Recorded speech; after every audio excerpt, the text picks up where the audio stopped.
kita minta Allah dengan secara peribadi dan dekat. Bahasa Melayu, kalau kita baca Arab tak faham, bahasa Melayu kita faham, sesungguhnya untuk kita bahasa Melayu adalah lebih aula dan lebih dekat kepada Allah. Jadi siapkan doa dalam bahasa Melayu. Saya suka untuk katakan kepada jemaah saya, setiap kali tawar, tawar 1, tawar 2, tawar 3, kita letakkan. Semua nak kena ada nota. Kalau saya yang bawa jemaah lah, yang katakan jemaah saya, semua make sure ada nota. Nota kecil, ataupun handphone, ataupun apa-apa yang memudahkan. Salin, tawaf yang pusingan pertama, doa untuk diri sendiri. Dekat bawah tu semua ada doa dia secara dalam bahasa Melayu. Saya pernah bawa sekali mu'allaf Cina. Mu'allaf Cina tak tahu baca Quran, tak tahu bahasa Arab. Dan dia tak nak pergi umrah. Dia cakap dia tak confident nak pergi umrah sebab dia tak tahu nak berdoa. Dia tak tahu nak berdoa dalam bahasa Arab. Tapi dia bawa paksa, kita tak pergi, dia tak apa. Saya katakan dekat dia, siapkan doa dalam bahasa kau. Bahasa Cina lah. Siapkan doa. Saya bawa dia pergi umrah, dia akan private lah. Saya bawa dia pergi umrah, saya katakan, okay, saya tak akan bagi doa apa-apa. Whatever that you have prepared, okay, in your doa list, you say in front of the Kaabah right now. Dan kita start tawaf. Dan dia dekat sebelah saya bimbing dia lah. Saya okay, bismillah, ini kita start. Kita akan start umrah, kita start pusing. Dia pun baca doa dia buka, dia tengok, dia baca doa. Dalam perjalanan, saya dengar dia terisak-isak. Saya tengok dia, dah kira apa ni, breakdown lah, dah breakdown. Dan dia buka lagi tahu tu, dia baca. Saya tak faham apa dia tulis lah, tapi dia rasa tu di sisi Allah Subhanahu Wa Taala. Itu adalah lagi bermakna daripada saya tengok sebelah kiri yang duk menjerit ikut ustaz. Yang mana, atina, feddonya. Dia pun kadang-kadang tak faham. Ada doa-doa lain yang dia baca kanan. Saya tengok kanan dan sebelah kiri. Dalam hati saya fikir mana yang satu yang lebih bermakna di sisi Allah sekarang ni. Kan, adakah orang yang jerit ketawa-ketawa dengan kawan-kawan dia sambil ikut ustaz berjerit dengan berdoa, ataupun orang doa dengan secara peribadi, apa saja isi hati dia diluahkan kepada Allah. Kita pun dalam erti kita punya nilai dalam minda kita pun kita tahu nak menilai mana yang lebih dekat dengan Allah. Jadi daripada situlah saya katakan masing-masing ada setiap hajat masing-masing. Kadang-kadang saya minta doa, sebagai contoh saya bacakan doa untuk menambahkan zuriat. Contoh di kalangan para jemaah mungkin zuriat ni dah banyak. Dia bukan nak doa tambah zuriat, dia nak tambah keberkatan, nak tambahkan kekayaan, nak tambahkan kemurnian dalam keluarga dan sebagainya. Mungkin saya doa ni pasal saya tak ada anak, sebagai contoh. Dan mungkin yang jemaah yang nak ikut ni dah ada anak, kan? Jadi hajat masing-masing ni semua berbeza. Okey, jadi masing-masing bersiapkan doa untuk kita luahkan hajat kita kepada Allah Subhanahu Wa Taala. Dan ini adalah sebahagian amalan di bumi suci. Okey, antaranya perkara-perkara ni jarang sekali untuk kita lakukan dekat bumi Singapura. Solat fardu berjamaah bisa diadakan mungkin subuh macam Jumaat. Ini alhamdulillah subuh dah makin menjadi. Okey, tetapi kalau selain daripada tu, selain movement tu, maka kita jarang-jarang nampak orang solat subuh fardu jamaah di masjid, zuhur, asar, maghrib, isyak dengan kita punya komitmen pekerjaan. Okey, tetapi di sana semua komitmen pekerjaan kita kat Singapura semua kita tinggalkan, tolak tepi. Dan itu sahaja ibadah kita. Dan itu sebenarnya adalah Allah nak mendidik kita. Tujuan hidup kita adalah untuk beribadah. Wa ma khalaqtul jinna wal insa illa liya'budun. Kan? Kemudian solat sunnah dia, qiyamul lail, solat jenazah paling last kita solat jenazah bila ahli keluarga kita meninggal. Bagi contoh, saudara mara, kawan, sahabat kita. Tapi jenazah ni hampir 5 waktu kita akan solat di sana. Apa pentingnya solat jenazah? Solat jenazah ni adalah satu solat ibadah yang paling mudah sekali. Dalam ibadah solat, dia adalah ibadah yang paling mudah, tapi mempunyai pahala yang paling besar.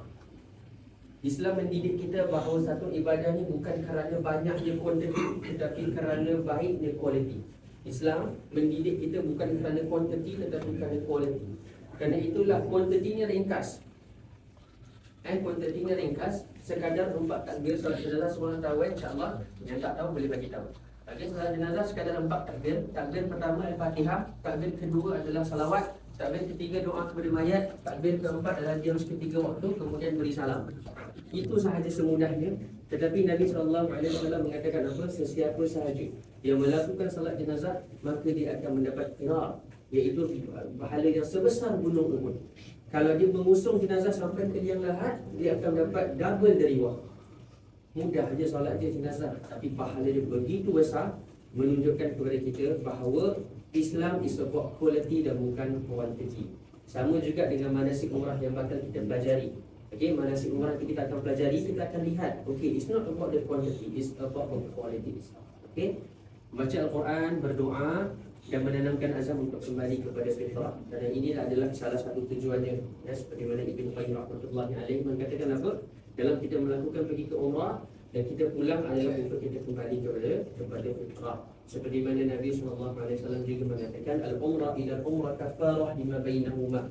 Ibadah umrah kepada ibadah umrah yang lain adalah sebagai penghapus dosa. Okey, adalah sebagai penghapus dosa. Baik, insya-Allah kita akan mulakan. Saya nak kena tengok time sebab bila saya berbual tak habis. Saya pernah tak kontak pada si umrah kan? Saya kontak sampai 5 jam. Aksi. Saya juga pelakon tak? Saya baru telefon ke dulu. Ada boleh kan? Saya cakap tak boleh, kita tengok jam kan? Okey. Rukun pertama insya-Allah kita pergi. Okey. Jadi ibadah umrah ni ada rukun-rukun dia. Okey. Kita pergi kepada rukun yang pertama, iaitu ihram. Pertama sekali sebelum kita buat umrah, kita ada satu perkara ni yang kita lakukan yang nama dia ihram. Dalam solat, yang pertama sekali kita buat bila kita takbir, Allahu Akbar. Takbir apa nama dia? Takbiratul ihram. Ini dah takbiratul ihram. Dalam ibadah umrah pun sama, ada perkataan ihram. Ihram maksudnya apa? Adalah pengharaman. Haram daripada apa? Haram daripada kita melakukan semua perkara yang boleh kita lakukan di luar dalam keadaan ihram. Takbiratul ihram mengharamkan kita untuk melakukan perkara-perkara yang boleh kita lakukan di luar solat. Contoh sekarang saya nak berbual, suka hati nak bual, nak makan, nak minum, nak apa-apa boleh. Wan saya angkat Allahu Akbar, boleh berbual tak? Boleh makan tak? Boleh minum tak? Boleh. Dah haram untuk saya lakukan. Kalau saya buat, batal solat. Sama juga dengan ihram. Kalau kita nak pergi ke umrah, kita akan masuk diri kita ke dalam status ihram. Once dah masuk, kita tak boleh nak langgar beberapa dia punya pantang larang. Kalau dalam solat, pantang larang dia tak boleh minum, tak boleh makan, tak boleh berbual, tak boleh nak berjoget, tak boleh nak berlompat. Itu pantang larang dia. Kalau dia langgar pantang larang, maka batal.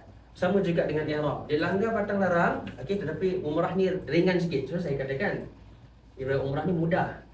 Kalau kita langgar pantang larang pun dia bukan batal totally. Kena bayar sana dan sini je. Tak batal totally. Okay? Tetapi essence dia itulah pengharaman. Kita masukkan diri kita di dalam status ihram.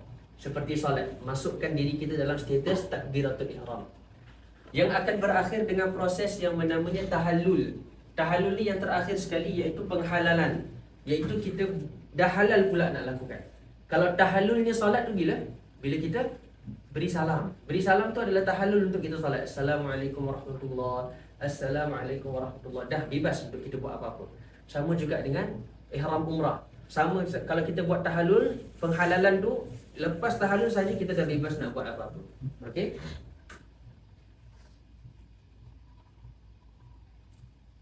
Ini saya katakan miftahus salah at-tahur wa tahrimuha at-takbir, dan pengharamannya adalah takbir dan penghalalannya adalah salam. Okey?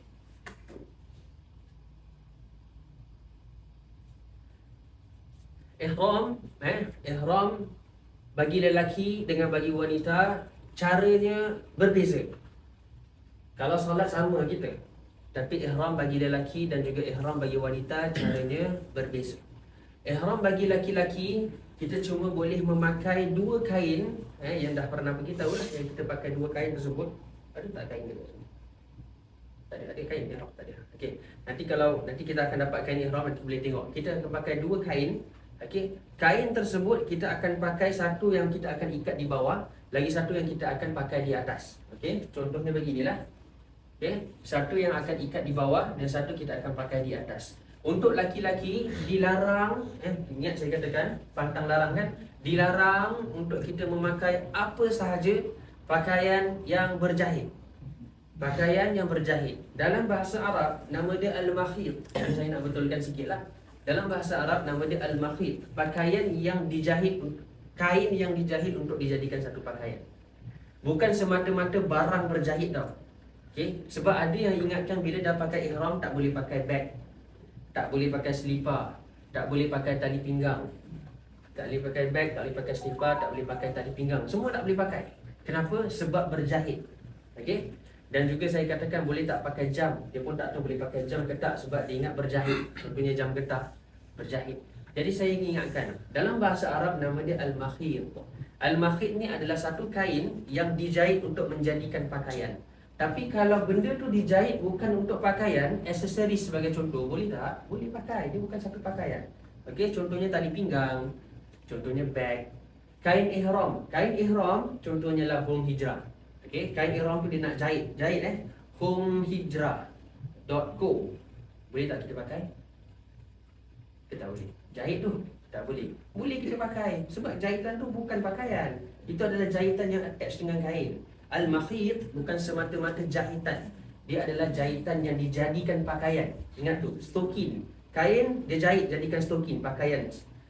Baju, kain dijahitkan sebagai jadi baju. Itu semua tak boleh pakai. Tapi yang jahitan yang tidak ada kena dengan pakaian, maka dipersilakan untuk kita pakai. Itu nama dia al-makhit. Okey, jadi kita faham erti al-makhit. Kerana ramai. Sebab kalau kain ihram sekalipun, kan, kain ihram kan dibuat daripada benang, kan. Benang. Akhirnya dekat ujung dia buat apa? Dia jahit. Dia jahit kasih rapi tu kat bawah tu. Dia jahit kasih rapi. Kalau jahit itu pun tak boleh, kita nak pakai apa dalam ihram? Kan? Jadi al-makhit maksudnya jahitan yang dijadikan satu pakaian, sama ada seluar atau baju dan sebagainya. Tali pinggang pun berjahit. Okey? Tali pinggang tu berjahit, boleh pakai. Aksesoris tidak ada apa-apa. Yang masuk berjahit adalah pakaian. Kain yang dijahit berupa pakaian. Yang wanita mudah. Dalam bab umrah ni wanita senang sikit. Sebab wanita ni tak perlu nak salin baju apa-apa. Cumanya dia kena pakai seperti mana dia pakai dalam keadaan solat. Okey? Yang penting dia kena jaga beberapa perkara lah. Dan make sure pakaian menutup seluruh badan kecuali muka dan telapak tangan. Okey? Inilah yang kita tak boleh nak tutup muka dan tak boleh nak tutup telapak tangan berdasarkan hadis Nabi Muhammad SAW. Macam mana pula kalau orang tu pakai niqab? Kan, orang tu tutup muka kat Singapura, dia pakai niqab. Jadi macam mana dia nak pergi dekat umrah pula? Kan? Di antara salah satunya, caranya adalah kerana Nabi SAW melarang kita memakai kain yang menimpil dekat muka. Niqab kan ikat kat muka kan, kain yang menimpil kat muka. Apa sahaja. Sebagian ulama muasirah pun mengatakan bahawa mask bagi perempuan pun tak boleh pakai kerana dia adalah kain yang menutup muka. Okey, melainkan darurat. Okey, kain yang menutup muka tak boleh. Jadi antara salah satu cara mengikut mazhab Hanbal iaitu dengan kita menjatuhkan khimar, okey, ataupun burqah, iaitu kain yang datang daripada kepala. Itu dia tutup begitu. Okey, kan kalau kita nampak orang Arab biasanya, jadi dia akan tutup dia, kain yang berada di atas kepala ni dia jatuhkan tutup muka ni. Tak menempel, cuma kain dia menutuplah daripada atas kepala. Okey. Tapi essence dia adalah bagi wanita senang je, pakai macam biasa dalam solat. Okey. Tak boleh tutup muka dan tak boleh nak tutup telapak tangan. That's all. Selain daripada tu, pastikan bajunya labuh, tak nampak tubuh dan juga tak jarang. Dan pastikan aurat semua tertutup lah. Batasan aurat wanita ni semua kecuali muka dan telapak tangan. Itu sahaja. Jadi ihram, cara memakai kain ihram bagi wanita dan laki-laki caranya begini. Laki-laki dua kain atas di bawah, wanita pakaian seperti pakaian salat. Yang penting jaga aurat, jaga tak ketat dan semuanya dijagalah. Okey, seperti biasa. Begini. Normal wear sebagai salat. Lelaki begini. Ini adalah kain je. Belum lagi masuk status ihram. Contohnya ni, kalau kita nak kiaskan dengan solat, contoh kita dah bentang sejadah, pakai jubah, ambil uduk, kita belum takbiratul ihram lagi.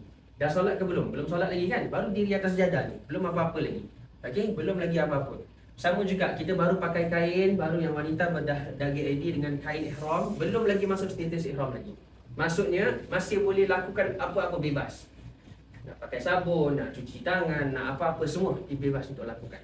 Bila dia masukkan dalam status ihram, dia akan jatuhkan dalam status ihram apabila dia dah mula untuk menjatuhkan niat ihram. Okey?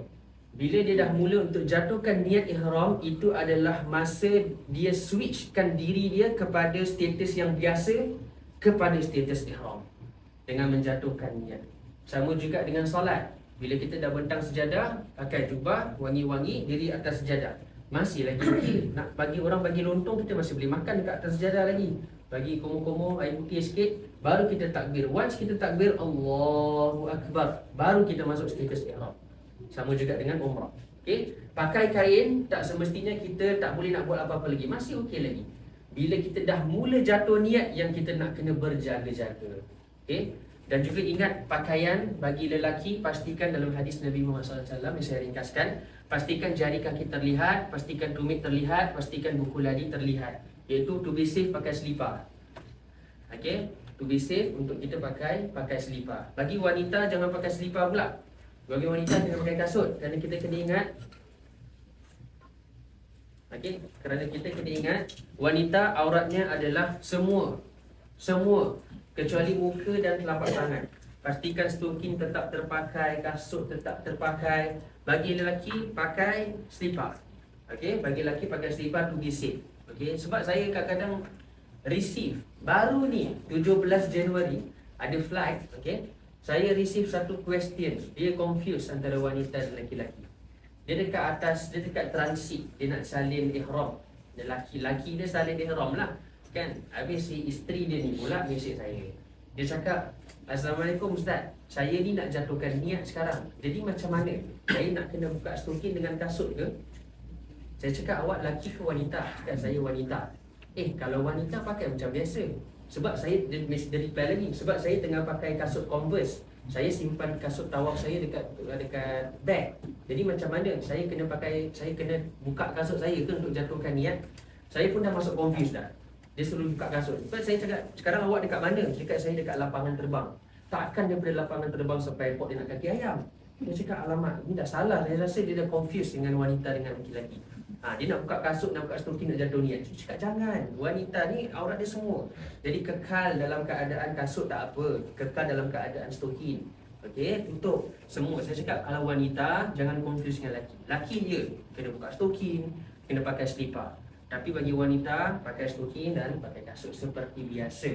Okey, ingat saja, wanita mudah seperti biasa. Laki-laki je yang rumit sikit. Okey. Kemudiannya, okey, itu adalah kain ihram. Faham sampai ke situ? Okey lagi ya? Okey lagi. Kain ihram, lelaki dan juga wanita muda.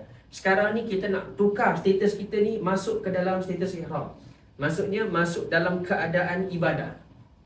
Takbiratul ihram, kita masukkan diri kita dalam status ibadah.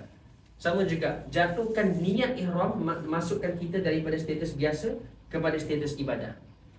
Nak jatuhkan niat, ada beberapa tempat. Sebagai contoh, kalau kita solat juga, saya suka kias solat, solat yang paling faham kan. Solat sama juga, kita nak jatuhkan niat solat zuhur pada waktu subuh, boleh? Tak boleh, kan? Nak jatuhkan niat zuhur pada waktu asar pun tak boleh. Zuhur kena waktu zuhur, asar kena waktu asar, kena tepat pada waktu. Sama juga dengan umrah. Jatuhkan niat umrah bukan dekat mana-mana je, tapi yang diperintahkan adalah di tempat-tempat yang telah ditetapkan oleh Nabi SAW. Ini adalah 5 tempat yang miraj. Okay. Zulhulaifah, Juhfah, Yalamlam, Qarn Manazil dan juga Zatul Irq. Ini adalah 5 tempat jatuhkan niat bagi mereka yang datang daripada luar kota Mekah. Bagi mereka yang di dalam kota Mekah, Nabi SAW pun telah menetapkan beberapa tempat miqat untuk orang penduduk ahli Mekah dan juga ahli Madinah. Okay. Ini adalah untuk orang yang datang daripada luar Mekah. Sebagai contoh kita lah, Singapura, Malaysia, Indonesia. Biasanya kita akan lalu dalam kat sini. Kalau Yaman biasa lalukan Yalamlam. Biasa Asia kita akan lalu Qarn Manazil ataupun Zatul Irq. Kita akan lalu di sini. Okay. Perintah untuk menjatuhkan niat adalah di tempat miqat. Maksudnya, kita sebenarnya pada asal kita nak kena pergi ke area ni. Ni semua adalah satu area tau. Area macam a big space, an area untuk kita menjatuhkan niat. Kalau orang datang by land, dia akan pergi kepada satu tempat spesifik area untuk menjatuhkan niat. Saya draw sikit kat sini Dulu saya bila waktu belajar dekat Madinah dulu kan, kita ada satu area ni di tempat, okey, satu masjid. Saya berada dekat sinilah, kita di sekolah kita ni. Okay. Bila kita nak pergi umrah ni, biasanya kita akan pergi ke sini. Dekat sekolah ni kita dah tukar dah kain ihram. Saya lah buka baju semua, kita pakai 2 kain tu. Kita naik taksi, kita pergi ke masjid ni. Dekat masjid ni kita akan mandi Kemudian dekat masjid ni juga kita jatuhkan niat. Daripada sini barulah kita akan naik bas pergi ke Mekah. Sama juga dengan kita yang datang daripada flight. Datang daripada flight, kita akan pergi, sebagai contoh kita naik flight apa nanti? Naik flight apa? Qatar Doha. Dekat Doha nanti transit. Bagi lelaki semua akan pergi ke tandas dan tukar ihram. Pakai kain ihram ni, ingat belum lagi jatuh niat ihram, masih okey lagi macam biasa. Nanti dia akan pass by sini. Okay, ini adalah kota Mekah. Ustaz, Ustaz, Yes, yes. kita ke Madinah dulu. Oh, ke Madinah dulu? Madinah. Okey, ke Madinah dulu. Mudah, lagi mudah. Okey, kalau pergi Madinah dulu, jadi Doha akan terus ke Madinah. Daripada Madinah nanti dia akan pergi ke tempat yang saya katakan tu. Okey. Bir Ali, biasa pergi Bir Ali selalunya lah dia pergi Bir Ali atau pergi dekat daerah situ, ataupun dia jatuh niat dekat dalam train. Okey. Sebab dalam train pun akan lalu pas by mikot. Al-Muhim, yang penting kita akan go through ataupun pass by this one area untuk kita jatuhkan niat. This area is very big. Okay, kita akan pass by this area untuk jatuhkan niat ihram. Sebelum jatuhkan niat ihram, beforehand dia dah prepare diri, dia dah pakai dengan pakaian ihram. Okay, bukan tempat tu juga yang kita nak salin everything, unless you are stagnant over there lah. Contohnya kita pergi ke masjid tu, kita tukar pakaian, kita mandi, kita jatuhkan niat. Tapi in the case, saya tak tahu macam mana jenis dia, tapi kalau in the case, kalau kita naik train sebagai contoh, kita just pass by macam gini, kan? Train boleh stop tak? Train tak boleh stop. Lagi kita naik bullet train 300 km/h, laju. Okay, kita akan pass by mikot macam gini, laju. Nanti 30 minutes before ataupun 15 minutes before, the driver akan cakap, okay, tiba-tiba Salatin Daqiqah, kan, dia cakap ada balance lagi 30 minit untuk kita sampai kepada mikot. Okay, jadi before this 30 minutes yang dia bagi time frame ni adalah untuk kita change and everything lah. Once kita pass by kat sini, on this area, kita nak kena baca niat ihram tu. Kita kena jatuhkan niat ihram dekat area kat sini. Soalan dia sekarang, ada orang ajukan dekat Syekh kita. Dia katakan, wahai Syekh, sesungguhnya kita naik kereta api. Kalau kita naik kereta api, kita akan pass by mikot begitu punya laju. We are not able untuk jatuhkan niat on the specific place itself. Susah. Sebab train laju kan, nak pass by mikot gini. And we are not allowed untuk pass by the mikot without jatuhkan niat. Remember this. Kita tak boleh nak pass by the mikot sampai ke sini and kita belum lagi jatuhkan niat. Tak boleh. We need to jatuhkan niat on the mikot itself. Sebelum kita keluar daripada area ni, hati kita dah ada niat nak buat umrah. Dah baca niat tersebut sebelum keluar area ni. Sekarang ni problem, sebab train pass by begitu laju, kita tak akan boleh jatuh niat kat sini. So dekat sinilah ulama kita memberikan rukhsah, memberikan keringanan bagi mereka yang travel by train ataupun by plane, yang mana dia pass by the mikot begitu laju, dia dibenarkan untuk jatuhkan niat beforehand. Okay, contoh dia cakap, okay, lagi 30 minit kita akan pass by mikot. Mungkin you tengok jam, lagi 10 minit dah boleh jatuhkan niat dah. Once you jatuhkan niat, you are switching between your normal state kepada your ibadah state. So dah kena start untuk berjaga-jaga. Okay, so same goes as plane. Okay, kalau saya explain pasal plane, dia sama konsep dengan train juga. Kalau orang naik plane, dia akan, contohnya kalau kita masuk Mekah dulu nanti kita akan transit kat sini, Doha, salin kain ihram, dia akan fly pergi ke Jeddah. Sekarang ni bila dia fly, dia akan pass by this thing. And no one is allowed untuk pass by this area of mikot without jatuhkan niat. So sebelum dia pass by sini, dia dah nak kena baca niat. Niat tu nak kena baca apa? Okay, so dia akan baca labbaika umratan ataupun Allahumma labbaika umratan. So they need to read this, the niat, before they pass by the mikot. Before, initially is at the mikot, tapi pasal dia naik plane, is too fast, tak boleh on the mikot itself. Jadi dia dibolehkan untuk baca niat dia sebelum mikot. Once dia transit kat sini, change to ihram, di kapal terbang fly, and then the pilot cakap, okay, lagi 30 minit kita akan sampai ke sini. Semua dah prepare. Once sampai sini dah boleh jatuhkan niat dah.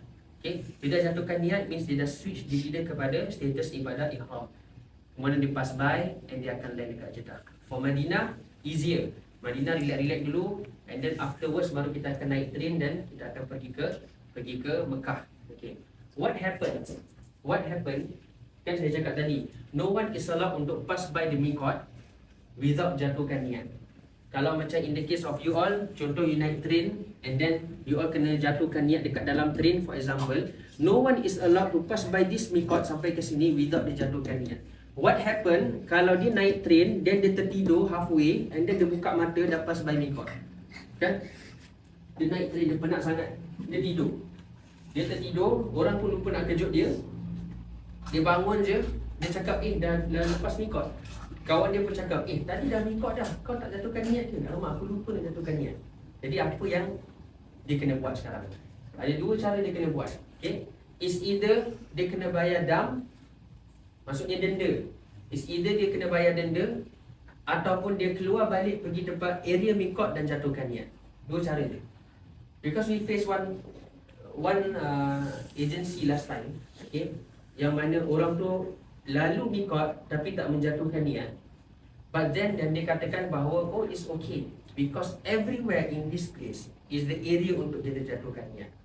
I say it's wrong. Mana boleh macam itu? Sebab tempat-tempat mikot ni Nabi dah tentukan. So we need to go there untuk jatuhkan niat.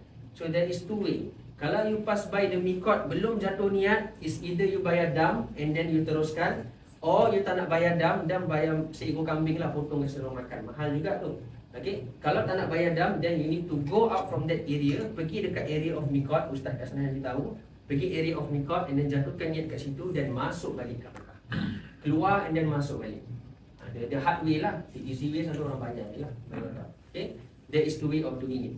Tapi ala kulli hal, insyaAllah semua tak terlupa. Saya tahu Hukm Hijrah punya pegawai very aktif dan dia akan ingatkan semua untuk jatuhkan niat. Okay, tapi yang penting untuk kita faham, we need to place our intention, kita punya niat kita right before we pass by the mikot. Right before. Okay, kalau kita buy train. Sebab sometimes yang last time Hukm Hijrah ada pergi umrah juga. Saya tahu dia pergi kepada Masjid Bir Ali. Dia pergi kat satu masjid tu, that area, semua akan turun and then semua akan wash up kat situ, semua akan tukar kain ihram kat situ and jatuhkan niat kat situ and salat kat situ. Easier for them lah. Okay, ni kita tengah cerita in the case kalau kita kena jatuh niat dekat dalam train. Okay, so we make sure we jatuhkan niat right before mikot, and I trust Hukm Hijrah on doing this lah. InsyaAllah dia akan ingatkan every single one of us, insyaAllah. Okay, not to worry lah. Okay, just to make you understand. Okay, ini adalah bacaan ihram. Labbaika umratan ataupun Allahumma labbaika umratan. Dia ada lagi satu. Fa in habasani habisun fa mahalli haitsu habastani. Maksudnya apa? Jika ada sesuatu yang menghalangiku, maka tempat bertahalulku di mana engkau menahanku. Ini adalah boleh kita nak baca, dipersilakan untuk baca. Okey, tetapi bagi yang bacaan ni adalah sebenarnya untuk siapa? Ini adalah untuk mereka yang merasakan diri mereka ni kurang sihat, yang merasakan diri mereka ni takut dia tak dapat nak completekan ibadah umrah tu esok, maka dia boleh baca doa ni. Okey, fa in habasani habisun fa mahalli haitsu habastani. Jika ada sesuatu yang menghalangiku, maka tempat bertahalulku di mana engkau menahanku. Meaning, kita tahu kan tadi ibadah umrah ada berapa? Ada 4 rukun. Dia nak kena complete ni 4-4 ni. Dia buat ihram, dia buat tawaf, dia dah penat. Sa'i, dia collapse. Sa'i dia collapse. Sekarang ni kalau beforehand dia baca niat tersebut, kenapa, apa bezanya dia baca dengan tak baca? Sebab seseorang ni bila lakukan ibadah umrah, dia kena complete from the start till the end. Kalau dia tak complete tengah jalan, dia kena bayar dam sebab dia tak complete ibadah umrah tersebut. Tapi seandainya dia baca niat ni, okay, before dia menunaikan umrah, dia dah claim dekat Allah. Dia cakap, ya Allah, kalau ada sesuatu menghalangi aku collapse ke, demam panas ke, sakit ke apa, yang buat aku tak boleh nak complete umrah aku, maka tempat bertahalulku di mana engkau menahanku. Maksudnya, the place that I end my umrah is the place yang kau tahan aku. So dekat mana ada collapse, itu adalah kira dia punya tahalul, and dia end dia punya umrah dekat situ, and dia tak payah bayar apa-apa. Okay? So, biasanya ada dua pendapat lah daripada segi ini. Ada yang mengatakan bahawa you can just read this, okay, even though you are healthy enough to do the umrah. Ada kata is not encouraged untuk baca ni sebab ini adalah untuk orang yang kurang upaya. Tapi terbuka, kalau nak baca takut apa-apa jadi dan sebagainya, baca ni dua niat. Labbaika umratan fa in habasani habisun fa mahalli haitsu habastani. Then you are now in the status of ihram. Sekarang kita dah kena start untuk berjaga-jaga. Okay? So faham? Mikot, jatuhkan niat dekat mikot. Mikot ni maksudnya tempat kita jatuhkan niat. Jatuhkan niat. Once dah jatuhkan niat sahaja, okay, once dah jatuhkan niat sahaja, ini adalah perkara-perkara yang kita tak boleh nak buat. Larangan-larangan ihram. Okay? Ini maksudnya, ihram ni maksudnya pengharaman. Diharam untuk kita lakukan benda-benda ni. Diharam untuk kita potong kuku, mencukur rambut, mencabut bulu, mencepit kuku. Pakaian-pakaian yang berjahit bagi laki-laki, bukan wanita. Wanita semua pakaian dia berjahit, tudung, baju, seluar, semua. Wanita macam biasa saya katakan, tidak ada pantang larang yang sama dengan laki-laki. Laki-laki yang tak boleh nak pakai pakaian berjahit. Kemudian tak boleh nak memakai wangi-wangian. Okey, memakai wangi-wangian. Dekat sini ada beberapa perkara yang kita nak fahamkan. Bahasa Arabnya adalah at-tatayyub. Okey, at-tatayyub ni adalah mewangikan diri. Mewangikan diri. Ulama berbeza pendapat. Boleh tak kita cuci tangan pakai sabun cuci tangan yang ada wangian? Boleh tak? Tak boleh. Rata-rata semua cakap tak boleh kan? Tapi kita nak kena tahu bahawa para ulama mengatakan, ada yang katakan boleh, tidak ada masalah. Sebabnya apa? Perkataan dia adalah at-tatayyub, mewangikan diri, berwangi-wangian. Maksudnya kalau orang tu cuci tangan pakai sabun, kemudian sabun tu in fact alamak ada bau lemon sebagai contoh kan. Tapi kita cuci and then hilang. Tujuan kita, adakah kita nak mewangikan diri dengan sabun tu ke nak membersihkan tangan kita? Bersihkan tangan. Itu tak termasuk dalam kategori mewangikan diri. Mewangikan diri pakai atar, perfume semua. Itu adalah mewangikan diri yang tak boleh, yang ulama mengharamkan. Okey, hatta kita mandi wash up pakai sabun pun ulama berbeza pendapat. Sebab ada yang mengatakan dalam mazhab Syafi'i sudah tentu memang kita tak boleh nak pakai wangi-wangian. Tapi dalam sisi mazhab yang lain dia ada mengatakan bahawa kalau kita mandi wash up dan kita nak guna sabun dan tujuan kita adalah untuk membersihkan diri, maka tak masuk dalam kategori mewangi-wangikan. Ala kulli hal, dua pendapat ni saling explain dorang punya hujah, dorang punya tegakkan dorang punya points. Tapi at the end of it dia katakan dengan langkah berjaga-jaga lebih baik kita tinggalkan. Tinggalkan safer lah. Kalau kita mampu untuk cari sabun cuci tangan yang odorless, then lagi baik. Kalau kita dapat jumpa sabun yang cuci badan yang odorless, lagi baik. Ini in the case of kalau kita tengah dalam keadaan ihram, nak cuci tangan baru habis makan, kemudian tak sedar dia ada sabun, kemudian sabun tu ada wangi-wangian, jangan rasa feel bad, alamak aku dah buat langkah 4 tangan. Jangan rasa gitu. Okay, sebab kita nak membersihkan tangan kita dengan sabun tu. Tak pernah pun ada niat kita nak mewangikan dengan sabun tangan. Siapa yang mewangikan diri dengan sabun tangan kan? Jadi ini adalah tatayyub. Sama juga dengan berjahit, al-makhit. Bukan semua barang berjahit laki tak boleh pakai. Okay? Cuma barang yang dijahit jadi satu pakaian. Sama juga wangi-wangian, benda yang kita gunakan untuk mewangikan diri. Orang pun soalkan, kalau kita pakai minyak kapak boleh tak? Kan? Minyak kapak boleh tak kita pakai dekat hidung ke apa lepas kita dah pakai ihram? Kalau minyak kapak tu dia pakai untuk wangi-wangian, dan tak boleh. Ada orang pakai wangi-wangian pakai minyak kapak? Ada semua untuk pening, muntah kan. Jadi minyak kapak tidak ada masalah. Okey. Ini semua adalah kalau kita faham terms dalam Arabic, dalam terms yang Nabi nak katakan, kita akan nampak ibadah umrah ni sebenarnya tidak begitu strict sampai kita tak boleh nak buat apa-apa. Kan? Dia luas. Okey, luas. Tetapi dalam dengan langkah berjaga-jaga, maka untuk kita fahami adalah lebih baik untuk kita elakkan. Kemudian dah masuk dalam status ihram, bersetubuh dan berhubungan dengan syahwat. Maksudnya, kalau kita pergi pasangan suami isteri, lepas dah tukar kain ihram, belum jatuhkan niat, kita nak bersetubuh dengan hubungan syahwat, silakanlah. Tak ada apa-apa. Cuma kalau kita dah go through miqat dan kita dah baca labbaika umratan, dah masuk dalam status ihram, maka berjaga-jaga dengan perkara ini. Kita tak boleh nak bersetubuh ataupun berhubungan dengan syahwat. Melakukan akad nikah, menikahkan dan melamar, ini ada kat sini. Saya tak ada tak applicable sangatlah. Okey, melainkan dah pakai ihram nak jatuhkan niat, dah jatuhkan niat nak akad nikah ke, nak lamar ke, mana tahu kan jemaah umrah. Kan saya pernah pasti juga nak cerita. Saya pernah ada jemaah kan, jemaah yalah pergi family kan, banyak orang. Biasalah kan, lelaki perempuan pandang kan. Saya buat ustaz kat situ. Saya cakap, habis dia pula bicara rapat-rapat kawan-kawan saya, cakap ustaz, yang jemaah tu family mana? Cakap family Kuala, saya tak kenal. Cakap ni belum masuk ihram lagi, okey lagi. Tak masuk ihram, duduk mandang-mandang. Cakap ustaz, saya macam minat lah dengan yang tu. Saya cakap, akhi, sekarang kat dalam ihram nak cakap minat lagi. Lepas. Maksudnya dalam status dalam ihram ni, dia duduk mandang jemaah lain ni. Okay, maksudnya inilah. Okay, berhati-hati. Jangan sampai dia approach pula. Sebaik saya ada kat situ, tak tahu kalau saya tak ada apa jadi kan. Mungkin dia approach, lamar dan sebagainya. Ini semua berhati. Kita takut benda ini dari terjadi. Okay. Tapi ini adalah yang paling dilarang lah. Ini adalah untuk perempuan, memakai niqab dan sarung tangan. Ingat, Pakai nikop ni maksudnya kain yang menempel dekat muka. Kalau dia bukan nikop pun dia tak boleh pakai. Sebab essence dia adalah kain yang menempel dekat muka. Ada sebagian ulama keluarkan isu. Dia katakan apa? Okey, kalau gitu mask bagi perempuan tak boleh pakai lah. Tak boleh. Tapi mask boleh pakai tak untuk lelaki-lelaki? Ulama keluarkan. Kan? Kita kena lapan dada lah tengok. Ulama katakan bahawa kalau kita ikut kepada zahir hadis, maka lelaki dibenarkan untuk pakai mask sebab dia bukan pantang larang bagi lelaki-lelaki. Tapi yang perempuan tak boleh pakai mask kecuali dalam keadaan darurat sahaja. Kalau dia sakit betul-betul dan kena tutup muka, maka tidak ada masalah. Sebab kita nak kena tahu, tidak semua pelanggaran yang kita harus membayar dam. Okay? Bukan semua pelanggaran yang kita nak kena bayar denda dan sebagainya. Membunuh haiwan buruan ini tak pergi sangat, ini lebih kepada zaman Nabi Muhammad SAW dahulu. Okey, dan kita bunuh. So far ni patut larang ihram faham Okey. Saya share sikit.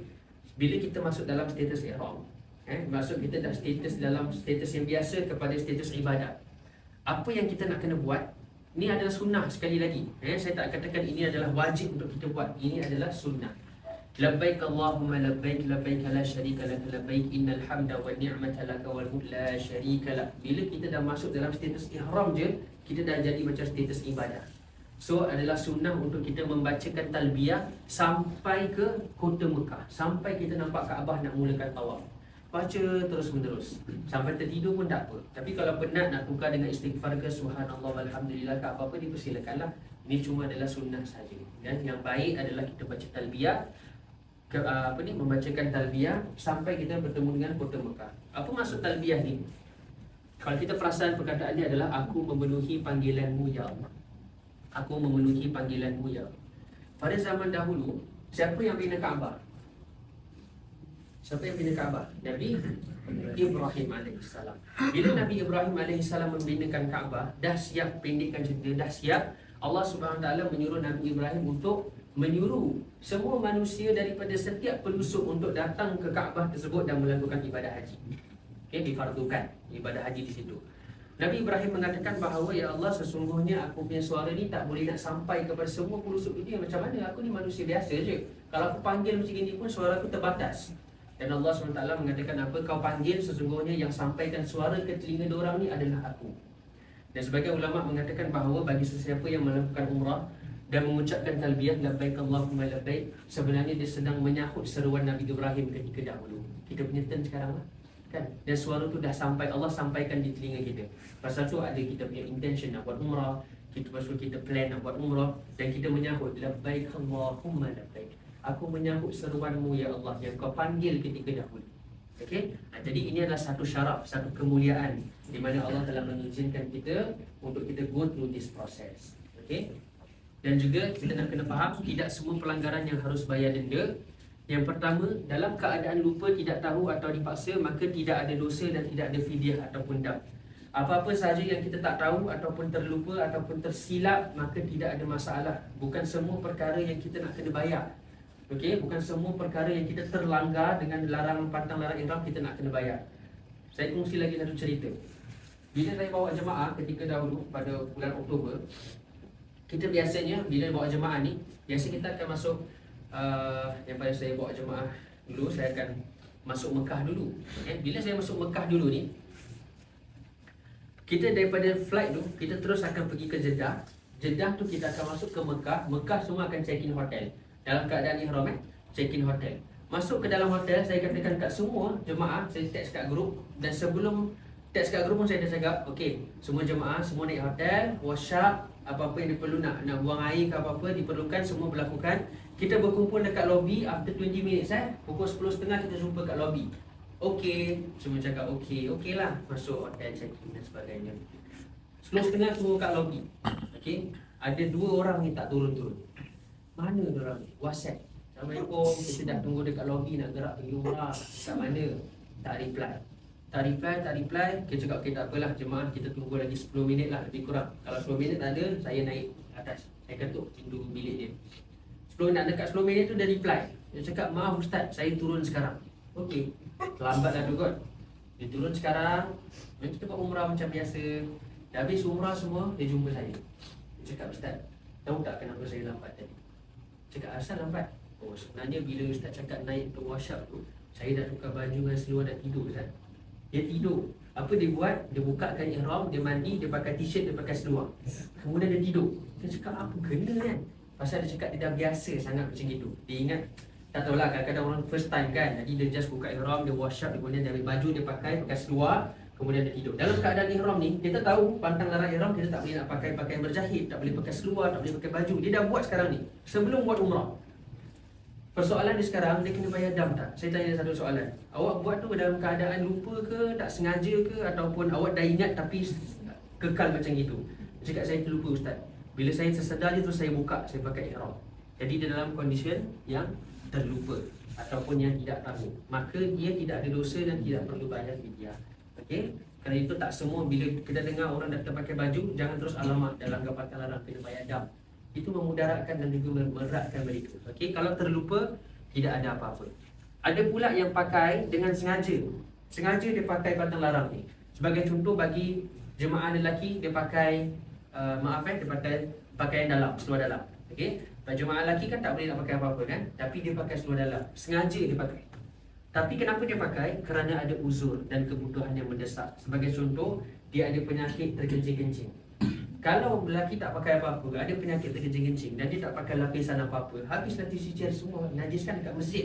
Tapi dia kerana nak mengelakkan benda tu, dia pakai seluar dalam ataupun lapisan kain, dia terpaksa pakailah kerana ada uzur. Maka dia tak berdosa, cuma dia kena fidyah. Soal ni dia kena bayar. Dia kena bayar denda. Sebab dia sengaja pakai tu, tapi pakaian dia tu adalah kerana diperlukan. Cumanya dia tak berdosa lah. Tak berdosa kerana memang dia perlukan benda tu. Ketiga, yang berdosa dengan kena bayar denda. Ini adalah orang yang sengaja pakai tanpa ada keperluan. Okey, sebagai contoh, yang laki-laki pakai songkok. Okey, pasal apa? Pasal dia malu dia punya rambut macam itu.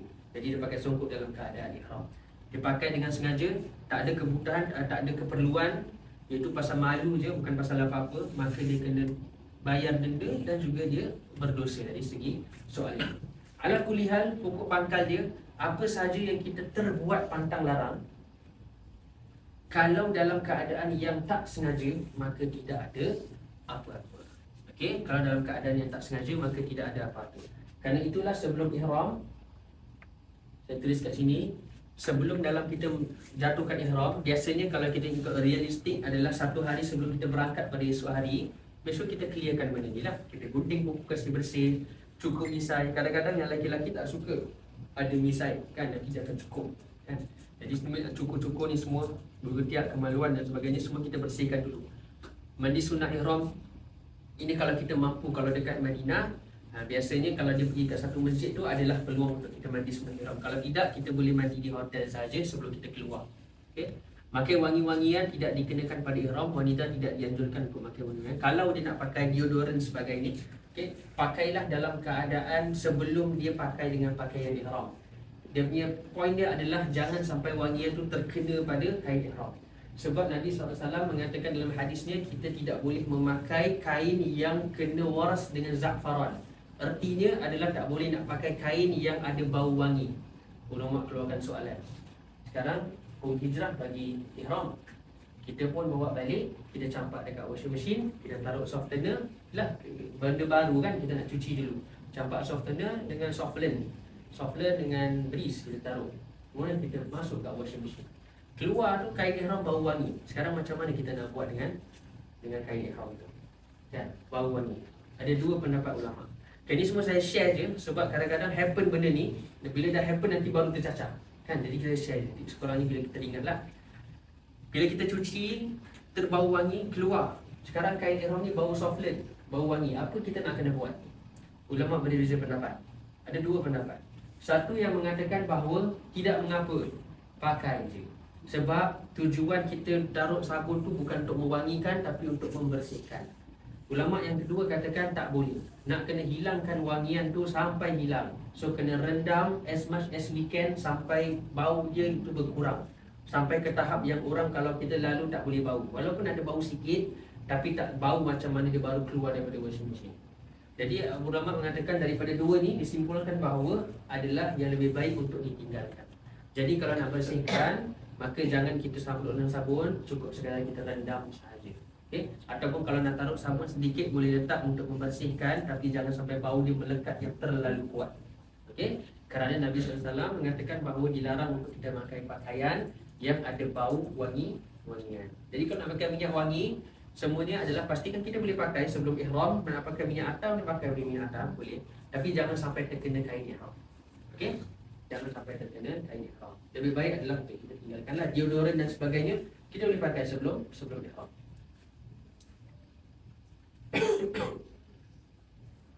Rukun yang pertama, okey semua? Alhamdulillah. Penat Penat tak? InsyaAllah. Kalau ada soalan, tanya je angkat tangan. Saya tak nak cakap terus menerus. Nanti kalau tak faham ke apa kan. Okey, jadi saya akan rumuskan sebelum masuk rukun yang kedua. Okey, saya akan rumuskan secara ringkas. Okey, saya akan rumuskan bagi yang soalan. Kalau misalnya orang tua kan, dia kalau dah lupa-lupa kalau pakai minyak wangi terpakai ke apa, still nak kena bayar dam ke? Macam mana? Kalau terpakai lupa macam ni saya cakap, kalau terlupa boleh nyanyuk tidak ada masalah. Cuma kita yang menjaga-jagalah. Tapi pakaiannya tu mesti kita jaga-jaga. Sebagai contohlah, dia pakai minyak wangi, dia pakai minyak wangi dan tak sedar, kemudian terkena pula dekat tudung dia semua bau, maka kita kena keluar tu. Pakaian ihram tak boleh ada wangi-wangian. Berdasarkan hadis Nabi lah, la yalbasu thiyab al-mashu bi za'faran wal waras. Tidak boleh pakai pakaian yang ada bau wangian za'faran atau waras. Maksudnya tak boleh ada wangi-wangian. Kita dibenarkan untuk tukar kain baju, okey. Ihram ni, status ihram ni adalah niat tau. Status ihram ni adalah kita menjatuhkan niat ihram. Pakaian tu kita boleh tukar, tak ada masalah. Bukan pakaian yang kita jatuh niat tu kita nak kena stay on its own. Contohnya dalam pakaian ihram, sebagai contoh kita tak bagi laki-laki pakai kain ihram, tiba-tiba kita tak boleh tahan nak buang air kecil. Okey, kemudian terkena pula najis dekat kain ihram. Kita boleh tukar kain ihram. Bukan kain yang kita jatuhkan niat tu kita nak kena pakai itu juga. Tak, bagi wanita pun sama. Datang pakai baju purple, bagi contoh, tudung labu sekian, kemudian terkena pula najis dekat baju. Masuk hotel tukar baju hitam. Okey, kerana ihram ni adalah status ihram yang kita jatuhkan kat niat, bukan pakaiannya. Okey, pakaian yang kita nak kena jaga-jagalah. Okey, kalau dalam keadaan lupa untuk dia tidak ada apa-apa lah sebab dia bukan buat intentionally. Tapi kita nak kena jaga-jagalah, make sure jangan terkena. Make sure hide lah minyak wangi patut tu. Kalau terkena sekalipun kat tudung, maka kita tukar tudung dia kepada tudung yang tak bau buat. Okey. Jadi saya ulang, okey, sebelum masuk rukun kedua, saya ulang selama 2 minit, saya ringkas. Boleh kat Madinah kan. Jadi insyaAllah semua akan flight pergi ke Madinah. Daripada Madinah nanti, kalau seandainya naik train, kalau pergi Bir Ali masjid mudah. Kalau naik train, kita akan salin dekat hotel, kita akan solat Masjid Nabawi, kemudian kita akan pergi menuju ke train station. Naik saja train station, lelaki semua dah ready pakai kain ihram semua, perempuan pun dah ready, sarung tangan pakai, stocking pakai, kasut semua dah ready, cuma muka dan telapak tangan dia buka. Kemudian jalan menuju ke train station. Train station pun kita naik, kita duduk, kemudian kita berjalan. Nanti pilot akan driver akan cakap okey, lagi 10 minit kita akan lalu mikot. Semua dah boleh start jatuhkan niat masing-masing. InsyaAllah pegawai akan nilah, take note. Kemudian nanti akan cakap okey, dah boleh jatuh niat, dan baca apa? Labbaika umratan fa in habasani habisun fa mahalli haitsu habastani. Nanti ada dia punya wording dia lah, kita boleh baca. Once dah jatuh dalam niat ihram, kemudian terus kita membaca labbaik Allahumma labbaik, labbaik la syarika lak labbaik, innal hamda wan ni'mata lak wal mulk la syarika lak, sampai betul Mekah. Okey, sampai betul Mekah. Dan pastikan dalam keadaan ihram kita berjaga-jaga dengan kita punya pantang larang ihram. Wangian, pakai menjahit, nikab sarung tangan ni semua kita jaga-jagalah. Okey. Dan juga yang lelaki jangan lupa untuk pakai selipar. Yang perempuan make sure tutup semua pakai stocking dan juga kasut. Itu adalah ihram. Kain boleh ditukar kerana niat adalah di dalam hati. Tukar status di dalam secara diri kita, bukan dengan kain. Boleh semua? InsyaAllah. Okey, kita mulakan kepada bahagian rukun yang kedua. Sebelum kita take a break for a while, ada makan-makan kan? Ada makan-makan. Dia minum, kalau dah penat naik tangga kan? Penat tak? Dia tangga. Saya semput tadi. Tak boleh. Tak apalah Ini semua adalah training sebelum kita nak buat umrah. Okey. Rukun yang kedua, tawaf. Jadi umrah ada 4 rukun, ihram, tawaf, sa'i dan juga tahallul. Ihram kita dah selesai. Umrah rukun yang kedua, selepas kita dah pakai kain dan jatuhkan niat, sekarang adalah, kalau kita perasan kan, kenapa saya katakan ibadah umrah ni mudah sekali? Sebab kalau kita perasan, sebenarnya action dalam solat ni ada banyak. Takbirnya, rukuk, sujud, bla bla bla bla bla. Banyak sama. Tapi dalam ibadah umrah sebenarnya dia punya action cuma 2 je. Itu pun action dia 1 je, berjalan. Nah, kalau orang yang biasa berjalan, yang wanita saya tahu mesti boleh ambil. Kan? Sebab apa? Sebab apa wanita boleh? Sebab wanita biasa berjalan kan? Jadi kalau bonus. Saya dapat rezeki lebih semalam. Kan? Alhamdulillah Allah bagi rezeki lebih kan melalui saya punya ni. Adalah rezeki tambah-tambah sikit. Balik saya mesej lah cakap Alhamdulillah saya dapat rezeki lebih sikit kan. Balik rumah je dia tagih. Tahu apa dia tunjuk? Live Bam Kids. Siapa tengok live Bam Kids? Tak tengok? Ada live shopping budak-budak punya pakaian. Saya cakap berapa banyak lagi nak beli ni? Cakap lah boleh lah, kena buat rezeki lebih sikit. Nak 50 je. Dia punya 50 jadi 150. Dia like, dia komen Mickey size 3, Mickey size 4, Mickey dah better kalian, Mickey size 4. Orang dia cakap berapa banyak you beli ni? Dah 10, jap lagi 10 minutes. Tunjuk berapa total lah? 150. Okay, jadi maksudnya dalam keadaan berjalan tawaf ni, okay, saya teringat dekat keluarga saya lah. Biasanya kalau suami isteri ni kalau berjalan-jalan, lelaki biasa parking one corner kan. Perempuan yang akan jalan, pusing. Kalau untuk shopping center dia yang pusing, kita akan bagi kad je. Itu standard lah. Saya rasa yang experience pun sama. Saya pun new experience pun sama juga macam itu. Sebab awal-awal ikut, new married couple kita ikut. Dan dah 3 tahun, 4 tahun kan cakap ni nak pergi mana? Oh, I nak pergi Sephora. Okey dah. Sephora you masuk. I duduk sini. Nanti saya dengan anak-anak semua. Nanti dia jalan pusing 30 minit, 40 minit, 1 jam baru keluar.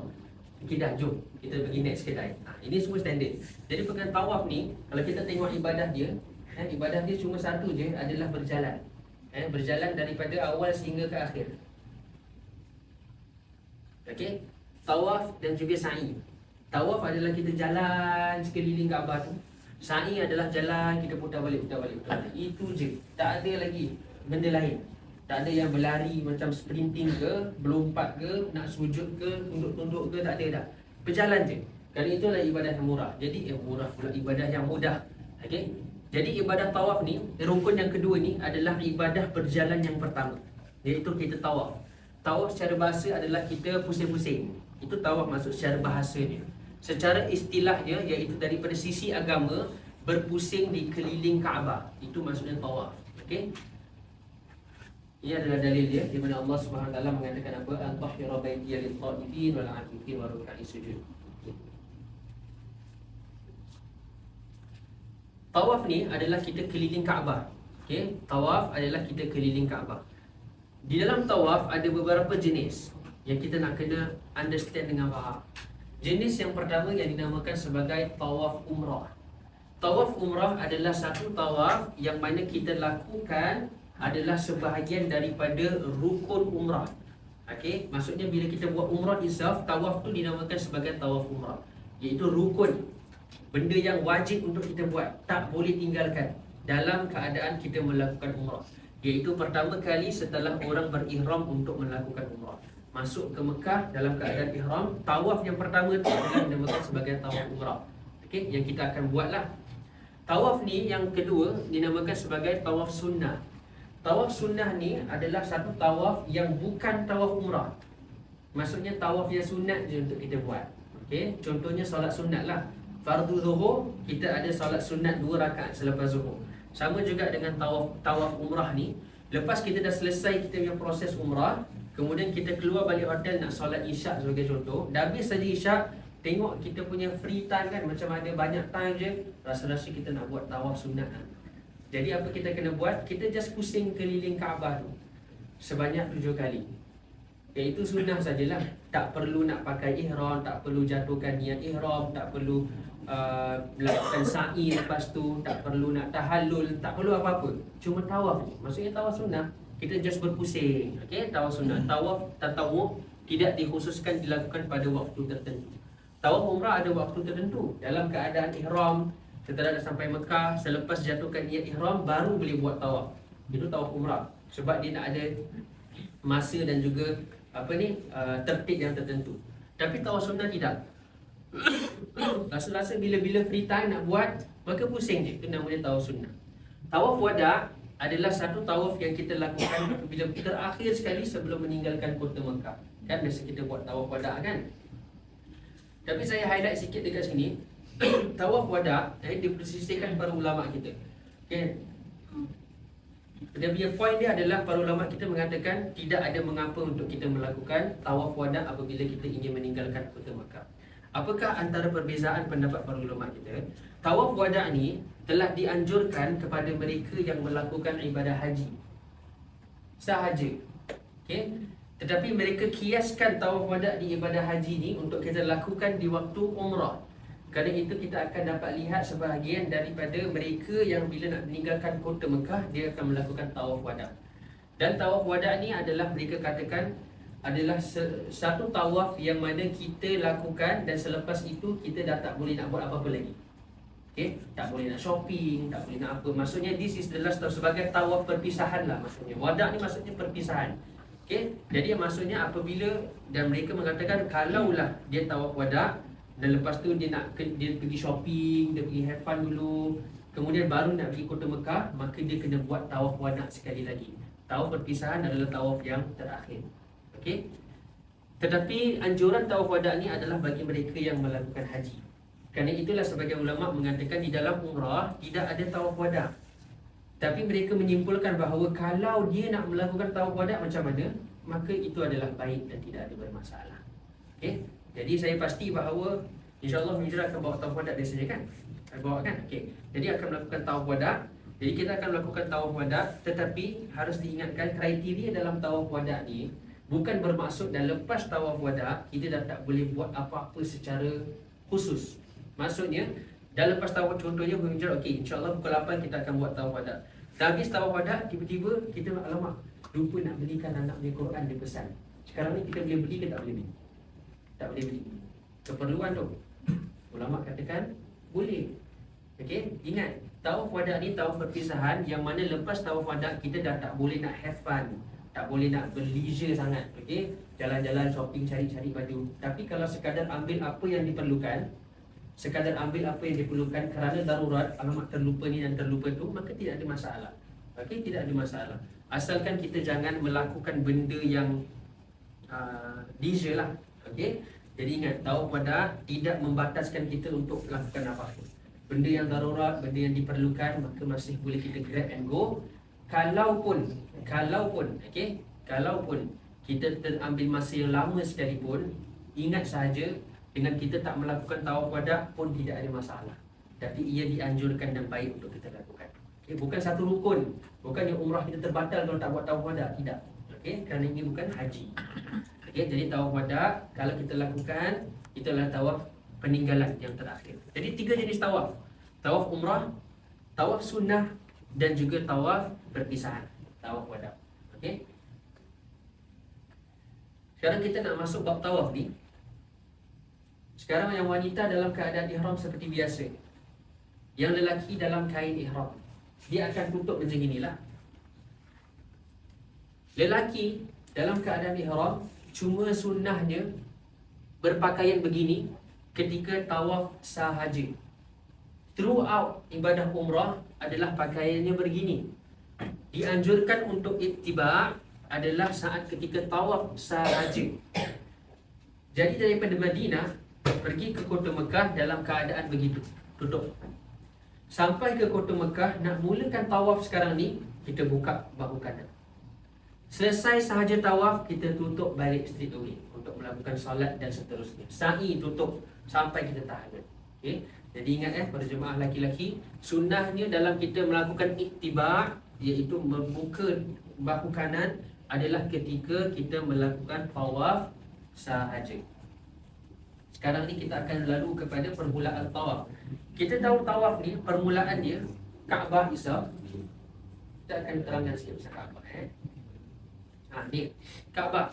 Permulaan tawaf biasanya kita akan bermula dekat Hajar Aswad. Hajar Aswad ni adalah batu hitam dekat sini. yang dikatakan bahawa batu ni adalah daripada syurga Allah Subhanahu Wa Taala yang dahulunya putih, kerana ramai sangat yang orang cium dia bertukar menjadi hitam. Kerana itu dinamakan sebagai batu hitam Hajar Aswad. Permulaan untuk melakukan tawaf adalah dengan kita paralelkan diri kita dengan Hajar Aswad. Kaabah di sini, kita berdiri sini, sebelah kiri ni kan. Once kita punya badan ni paralel dengan batu hitam tu, dengan Hajar Aswad, itu adalah permulaan kita punya tawaf. Kita akan pusing. Saya katakan, kalau orang duduk berjalan pusing 7 kali, tak baca apa-apa, sah tak rukun tawaf dia? Sah kan? Sah. Pasal tak ada wajib apa-apa baca pun. Tapi rugilah kerana tak berdoa. Kerana itu saya katakan kena siapkan doa. Masing-masing doa. Kan kalau ada ustaz yang guide dekat depan sekalipun, boleh ikut dia. Tapi kalau kita ada doa secara peribadi, maka kita doa saja tanpa ikut ustaz tu. Terbuka. Kita akan pusing. Yang kena baca Rabbana Atina tu saya katakan kat mana? Adalah dekat last lap ni kan. Okay. Last lap. Every last lap of the Kaabah. Okay, bagi yang first time. Every last lap, ini first, second, third, okay, the fourth angle ni, sebelum sampai to the new lap, kita adalah dianjurkan ataupun disunahkan, itu sahaja tempatnya. Yang Nabi anjurkan untuk kita membaca Rabbana atina fid dunya hasanah wa fil akhirati hasanah wa qina azabannar. Itu sahaja, ini sahaja tempat dia. Selain tu tak ada. Tak ada doa-doa apa-apa khusus yang wajib untuk kita baca. Jadi para jemaah jangan bebankan diri dan stres untuk kita lakukan umrah. Mudah umrah ni. Okey, ini saja Rabbana Atina sampai new lap dan kita repeat the same thing. Okey, kita berkenalan sikit dengan Kaabah. Ini adalah Hajar Aswad. Ini adalah pintu Kaabah. Dan ini between Hajar Aswad dan pintu Kaabah ni namanya Multazam. Di dalam sebuah asar, mana Al-Multazam? Kita tulis tak? Al-Multazam. Dalam sebuah asar mengatakan bahawa para sahabat dan Nabi SAW mengatakan bahawa sesiapa sahaja yang mampu untuk menimpilkan badan dia dan juga pipinya ke Multazam, kemudian berdoa, itu adalah salah satu tempat untuk kita, salah satu tempat di mana doa kita dikabulkan oleh Allah Subhanahu Wa Taala. Tapi mampu tak kita buat? Mampu tak untuk kita tempelkan badan kita dekat Al-Multazam dalam keadaan ihram? Hampir mustahil, tak mampu. Jadi ini cuma untuk pengenalan. Hatta ada polis pun yang tetap halau-halau orang yang naik ke atas. Okay, ini adalah Al-Multazam. Kemudian kita lalu sikit, ini adalah Maqam Ibrahim. Maqam Ibrahim ni adalah golden thing. Apa maksud Maqam Ibrahim? Maqam ni apa maksud dia ni? Maqam kubur. Kubur Ibrahim. Salah. Maqam ni bukan kubur. Maqam ni datang daripada root word of qama. Qama tu maksudnya berdiri. Maqam maksudnya tempat berdiri. Maqam Ibrahim adalah tempat berdirinya Nabi Ibrahim AS ketika mendirikan Kaabah. Kalau kita cuci sikit dekat dalam ni, tengok ke dalam tu kan, kita akan nampak ada bekas tapak kaki di atas batu. Kenapa? Kerana dahulunya Nabi Ibrahim AS mendirikan Kaabah, sampai satu height tu dia dah tak mampu nak sampai. Anaknya Allah SWT menyuruh Nabi Ibrahim bina Kaabah dengan bantuan anaknya. Siapa nama anak dia? Nabi Ismail. Bila dah sampai certain height, Nabi Ismail ambil batu dan berikan kepada ayah dia untuk ayah dia pijak di atas batu untuk tinggikan lagi pondasi Kaabah tu. Dia tinggikan lagi sampai dah certain height dah cukup.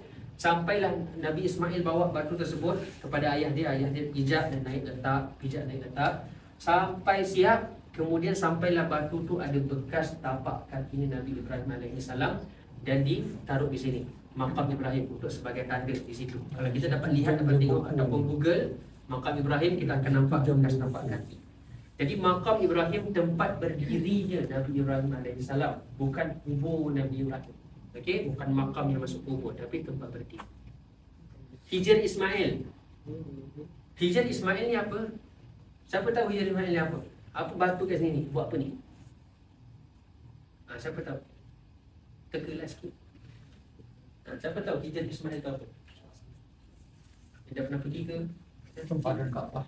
Apa dia? Sempadan Kaabah. Ya, sempadan Kaabah. Ini adalah sebahagian daripada Kaabah. Kenapa dinamakan sebagai Hijr Ismail? Gelaran Ismail diberikan dekat sini adalah daripada Israiliyat. Tidak ada apa-apa pun daripada Quran dan juga Sunnah. Okay, daripada Israiliyat yang dikenali ramai sekarang dan masyhur sebagai Hijr Ismail. Tapi tidak ada kaitan apa-apa dengan Nabi Ismail AS. Yang ada kaitannya adalah Hijr. Hijr ni maksudnya batu yang didirikan. Itu maksudnya Hijr, batu yang didirikan. Kenapa didirikan batu dekat sini?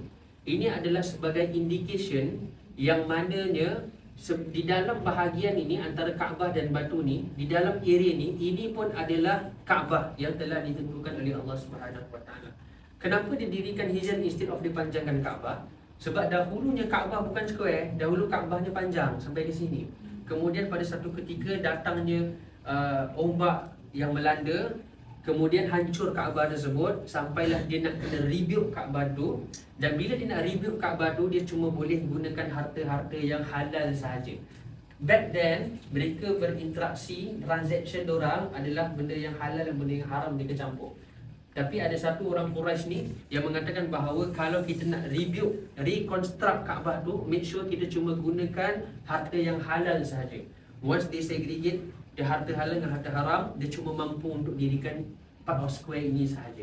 The balance dia tak mampu pasal tak cukup dana dan tak cukup duit, dan dia cuma mampu untuk dirikan hijr sebagai tanda yang mana ketahuilah para jemaah, Kaabah sebenarnya berada sampai di sini. Kerana itu bagi sesiapa yang mampu untuk solat di dalam, maka dia dah solat di dalam Kaabah. Kenapa hijr ni penting? Sebab antara syarat tawaf adalah kita nak kena pusing di luar Kaabah, bukan di dalam Kaabah. Jadi maksudnya tawaf kita ni nak kena berada di luar Kaabah. Jangan sampai kita tawaf termasuk dalam. Kalau termasuk dalam, maksudnya kita dah masuk dalam Kaabah, tawaf kita tak terpakai. Okey, pasal tu dia adakan hijr di sini untuk indicate, wahai jemaah, make sure kalau kita nak tawaf, make sure kita akan tawaf di luar Kaabah, termasuk dah di luar hijr ni, sebab ini adalah sebahagian daripada Kaabah. Tawaf di luar sini. Tapi jangan risaulah, selalunya orang pakai ihram tawaf tak akan sampai di dalam lah. Susah sikit lah. Cuma berhati-hati, takut termasuk, dan takut termasuk nanti bukan batal umrah tau, batal pusingan tu. Jadi kita kena restart kita punya pusingan. Okay. Kemudian ada rukun Iraqi, rukun Syami, rukun Yamani. Ini adalah H, direction, north, south, east. Al-Mizab, ini adalah tempat turunnya hujan. Bila hujan, air akan flow from here. Kain kiswah. Okay. Ini adalah Kaabah Isaf. Okay. Kemudian kita akan melakukan tawaf seperti mana kita katakan. Tawaf tersebut kita akan lakukan start off dengan Hajar Aswad. Kalau kita masuk dalam tawaf tu, kan, Kaabah kat sini, kita nak direction kita punya bahu kiri ni parallel dengan Hajar Aswad. Bila kita nak direction kita ni nak parallel dengan batu hitam tu, agak susah sebab ramai sangat orang yang akan macam inilah.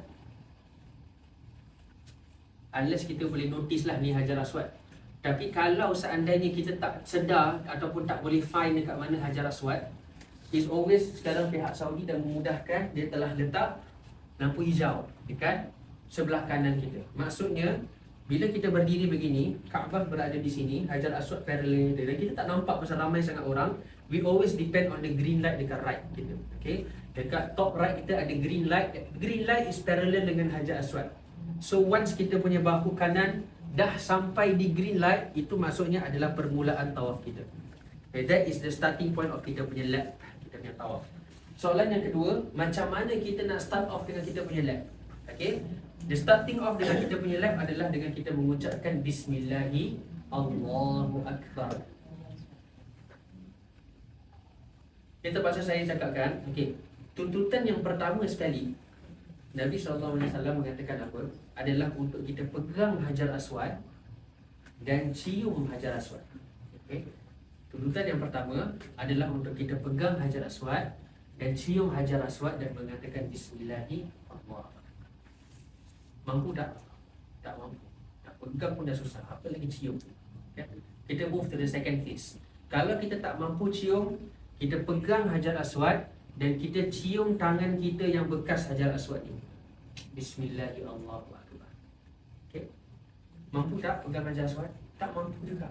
Kita move to the third phase, iaitu dengan kita beri isyarat. Kita lambai je lah dari jauh. Orang jauh kan, Bismillahirrahmanirrahim. Perlu cium tak? Tak perlu cium. Sebab yang pertama dan utama sekali adalah kita nak kena cium Hajar Aswad. Tak mampu cium Hajar Aswad, pegang Hajar Aswad, cium tangan kita bekas Hajar Aswad. Tak mampu pegang Hajar Aswad, isyarat sahaja. Nak cium apa?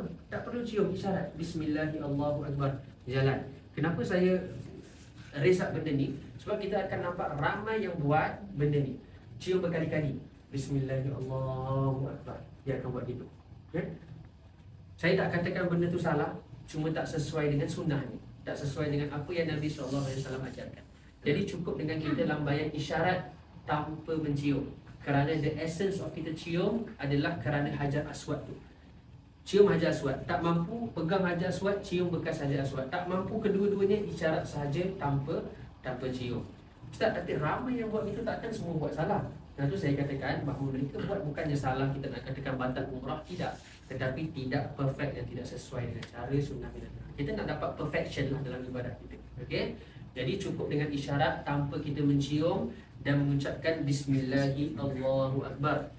Berjalan seperti biasa. Okey? Once kita pas, kita jalan, kita akan tengok sana, kita akan tengok green light. Once parallel green light, isyarat dengan tangan Bismillahi Allahu Akbar. Kemudian kita jalan. Okey? Begini. Cukup dengan isyarat based on green light dekat dia punya right tu, tanpa mencium tangan dan mengucapkan basmalah dan takbir Bismillahi Allahu Akbar. Okay. Ini kalau pergi dekat grup agak susah sedikit. Tapi saya share saja. Sunnahnya Nabi SAW biasanya dalam 3 putaran yang pertama dia akan jalan dengan cepat. Maksudnya hampir macam jog gitulah. Okey, jalan dengan cepat. Rommel nama dia. Pada the first 3 pusingan. Tetapi the 4th and then sampai 7 dia jalan dengan biasa. Kenapa? Sebab satu ketika dahulu apabila ada satu wabak ni, satu virus ni, di mana orang muslimin datang ke Mekah untuk melakukan ibadah umrah, dan orang kafir Quraisy ketika itu dia tahu yang orang muslimin nak datang, dan dalam keadaan virus tersebut orang kafir Quraisy mengatakan, aku tahu orang-orang Islam ni semua lembik-lembik, lemah-lemah, mesti diorang semua sakit-sakit. Nabi SAW bila dengar berita tu yang mereka tengah tunggu dan tengah cui-cui untuk tengok orang Islam ni sebenarnya dia kuat ke dia tak kuat, Nabi katakan kepada para sahabat, kita rommel, maksudnya dalam ibadah umrah yang pertama ni kita lakukan rommel untuk menunjukkan sebenarnya kita ni sihat walaupun mereka dalam keadaan kurang sihat. Jadi mereka lakukan rommel untuk menunjukkan kepada orang kafir Quraisy dan untuk menakutkan mereka yang tentera Islam ni sebenarnya kuat. Jadi mereka akan melakukan rommel untuk 3 pusingan yang pertama. Apabila orang kafir Quraisy nampak dan dia barulah dia tahu sebenarnya dia dengar yang orang Islam ni tak kuat, sebenarnya salah orang anggapan. Rupanya mereka ni adalah tentera yang sihat dan juga tentera yang kuat. Itu adalah antara sebab kenapa mereka lakukan ramal. Kalau tak buat ramal, pergi dengan grup agak susah. Kita nak kena move kan, move as series. Kita kena ikut kita punya grup jalan macam biasa saja, maka tidak ada masalah. Cukup dengan jalan biasa saja. Pusing 7 pusingan dengan kita membaca doa. Okay? Dan ini adalah dengan kita baca the last lap sebelum Hajar Aswad, kita baca Rabbana atina fid dunya hasanah wa fil akhirati hasanah wa qina adzabannar. Ingat tak rukun Yamani kat mana? Kat sini. Mengusap rukun Yamani. Ingat tak rukun Yamani kat mana? Rukun Yamani is the last lap sebelum Hajar Aswad yang kita nak kena baca Rabbana atina fid dunya hasanah. Nabi SAW memberikan kita tuntutan untuk kita memegang rukun Yamani, tetapi tidak memberikan kita tuntutan untuk memberi isyarat kepada rukun Yamani. Maksudnya, tuntunannya adalah kepada memegang rukun Yamani, tetapi bukan kepada isyarat. Jadi kalau kita tak mampu untuk usap rukun Yamani, maka tidak disyariatkan untuk kita mengisyarat dengan tangan. Kenapa saya highlight? Sebab kita akan nampak orang akan melakukan juga. Dekat rukun Yamani pun dia akan angkat tangan, dikatakan Bismillahirrahmanirrahim. Hajar Aswad pun dia angkat tangan, Bismillahirrahmanirrahim. Kemudian dia akan cium. Okey? Tetapi yang pada hakikatnya yang benar di sisi sunnahnya adalah apabila kita lalu rukun Yamani, jauh rukun Yamani Kaabah tu tak mampu untuk usap, kita teruskan perjalanan baca Rabbana atina fid dunya hasanah sampai kepada Hajar Aswad, Bismillahirrahmanirrahim. Kemudian sambung perjalanan. Semudah itu. Okey, tidak ada sebarang ciuman, kerana ciuman ni kita memberikan kepada Hajar Aswad itu sendiri. Okey. Pada tawaf. Ni boleh get ready lah 3.5 km. Agak-agak lah. Okey. Dan ini adalah syarat tawaf. Sebelum kita melakukan tawaf, make sure ada niat dalam kita melakukan tawaf. Kemudian dalam keadaan menutup aurat. Kemudian kita kena bersuci dari hadas, maksudnya kita mengambil wuduk. Sebelum kita melakukan tawaf, maka kita mengambil wuduk untuk sucikan kita daripada hadas kecil dalam keadaan berwuduk. Okey. Seandainya kalau dalam ketika kita tawaf ni kan, kita terbuang angin, terbatal wuduk, Macam mana kita nak sambung kita punya tawaf tu? Kan? Macam mana kita nak sambung dengan kita punya tawaf? Tak ada spray. Okey, biasanya kita akan pakai spray. Okey. Selalunya kita akan digalakkan untuk bawa satu botol spray. Spray tu adalah untuk kita mengambil wuduk ketika wuduk kita terbatal saat ketika kita tawaf. Bila kita tawaf, pusing-pusing, sekali terbuang angin. Terbuang angin, kita nak ambil wuduk kan sekarang. Kalau kita nak keluar pergi ke tandas, mustahil je jauh betul tandas, tak boleh keluar. Spray lah kita punya tunggang harapan kita. Jadi spray tu adalah untuk kita mengambil wuduk. Cukup sekadar kita mengambil yang wajib sahaja. Tahu tak anggota wajib wuduk yang mana? Pertama adalah muka. Kedua adalah tangan sampai siku. Ketiga adalah, keempat adalah kaki. Itu sahaja. Okey. Sekarang ni bila kita ambil wuduk pun kita nak kena berjaga-jaga dengan kita punya aurat, terutama bagi wanita. Kan? Macam mana wanita kalau nak cuci kaki? Macam mana wanita kalau nak cuci tangan? Semua terbuka nanti aurat kan? Kan hati-hati kan, sebab orang-orang banyak kat situ dah melihat. Jadi dalam kita mencuci, saya go through kepada cara ambil spray dulu. Bila kita nak ambil dengan spray wuduk ni, dia ada perbezaan antara cuci dengan sapu. Allah Subhanahu wa taala firman dalam surah Al-Maidah ayat yang ke-6, dia katakan apa? Ya ayyuhallazina amanu idza qumtum ila shalah. Wahai orang-orang yang beriman, jika engkau hendak mendirikan solat, farsilu wujuhakum. Cucilah muka kau. Cuci. Kalau cuci ni maksudnya Allah memang suruh kita cuci lah. Kalau cuci ni nak kena ada apa? Pertama sekali nak kena ada a puddle of water. Kedua, air tu nak kena mengalir. Itu baru dia cuci. Jadi bila kita cuci, bukan sekadar basah tangan je kemudian kita lap. Itu namanya sapu. Tapi cuci adalah kita spray sampai ada air bertakung sikit. Kemudian kita cuci muka kita. Nanti ada air mengalir. Itu namanya cuci. Cukup dengan sekali. Yang penting ratakan semua kena basah. Okay? Kemudian fagsilu wujuhakum wa aydiyakum ilal marafiq, dan juga kedua tangan kau sehingga ke siku. Sama juga dia suruh cuci. Puddle of water, dan ada puddle of water ni kan. Kemudian kita mengalirkan air tu, kemudian kita cuci. Sekali puddle of water, mengalirkan, kemudian kita cuci. Kemudian Allah SWT menyambung wamsahu bi ru'usikum. Wamsahu biru'usikum, iaitu sapu kepala. Sapu kepala. Jadi bila sapu ni tak perlu puddle of water, cukup sekadar tangan yang basah. Jadi kita spray, tangan dah basah, kita sapu kita punya kepala. Mungkin yang perempuan kalau ikut mazhab Syafi'i cukup sekadar 3 helai rambut kan. Jadi ambil sikit untuk sapu kita punya kepala. Okey, basahkan. Kalau ikut sisi mazhab lain memang kita kena kepala semuanya. Okey, dari ikut mazhab Syafi'i adalah kita 3 rambut sahaja.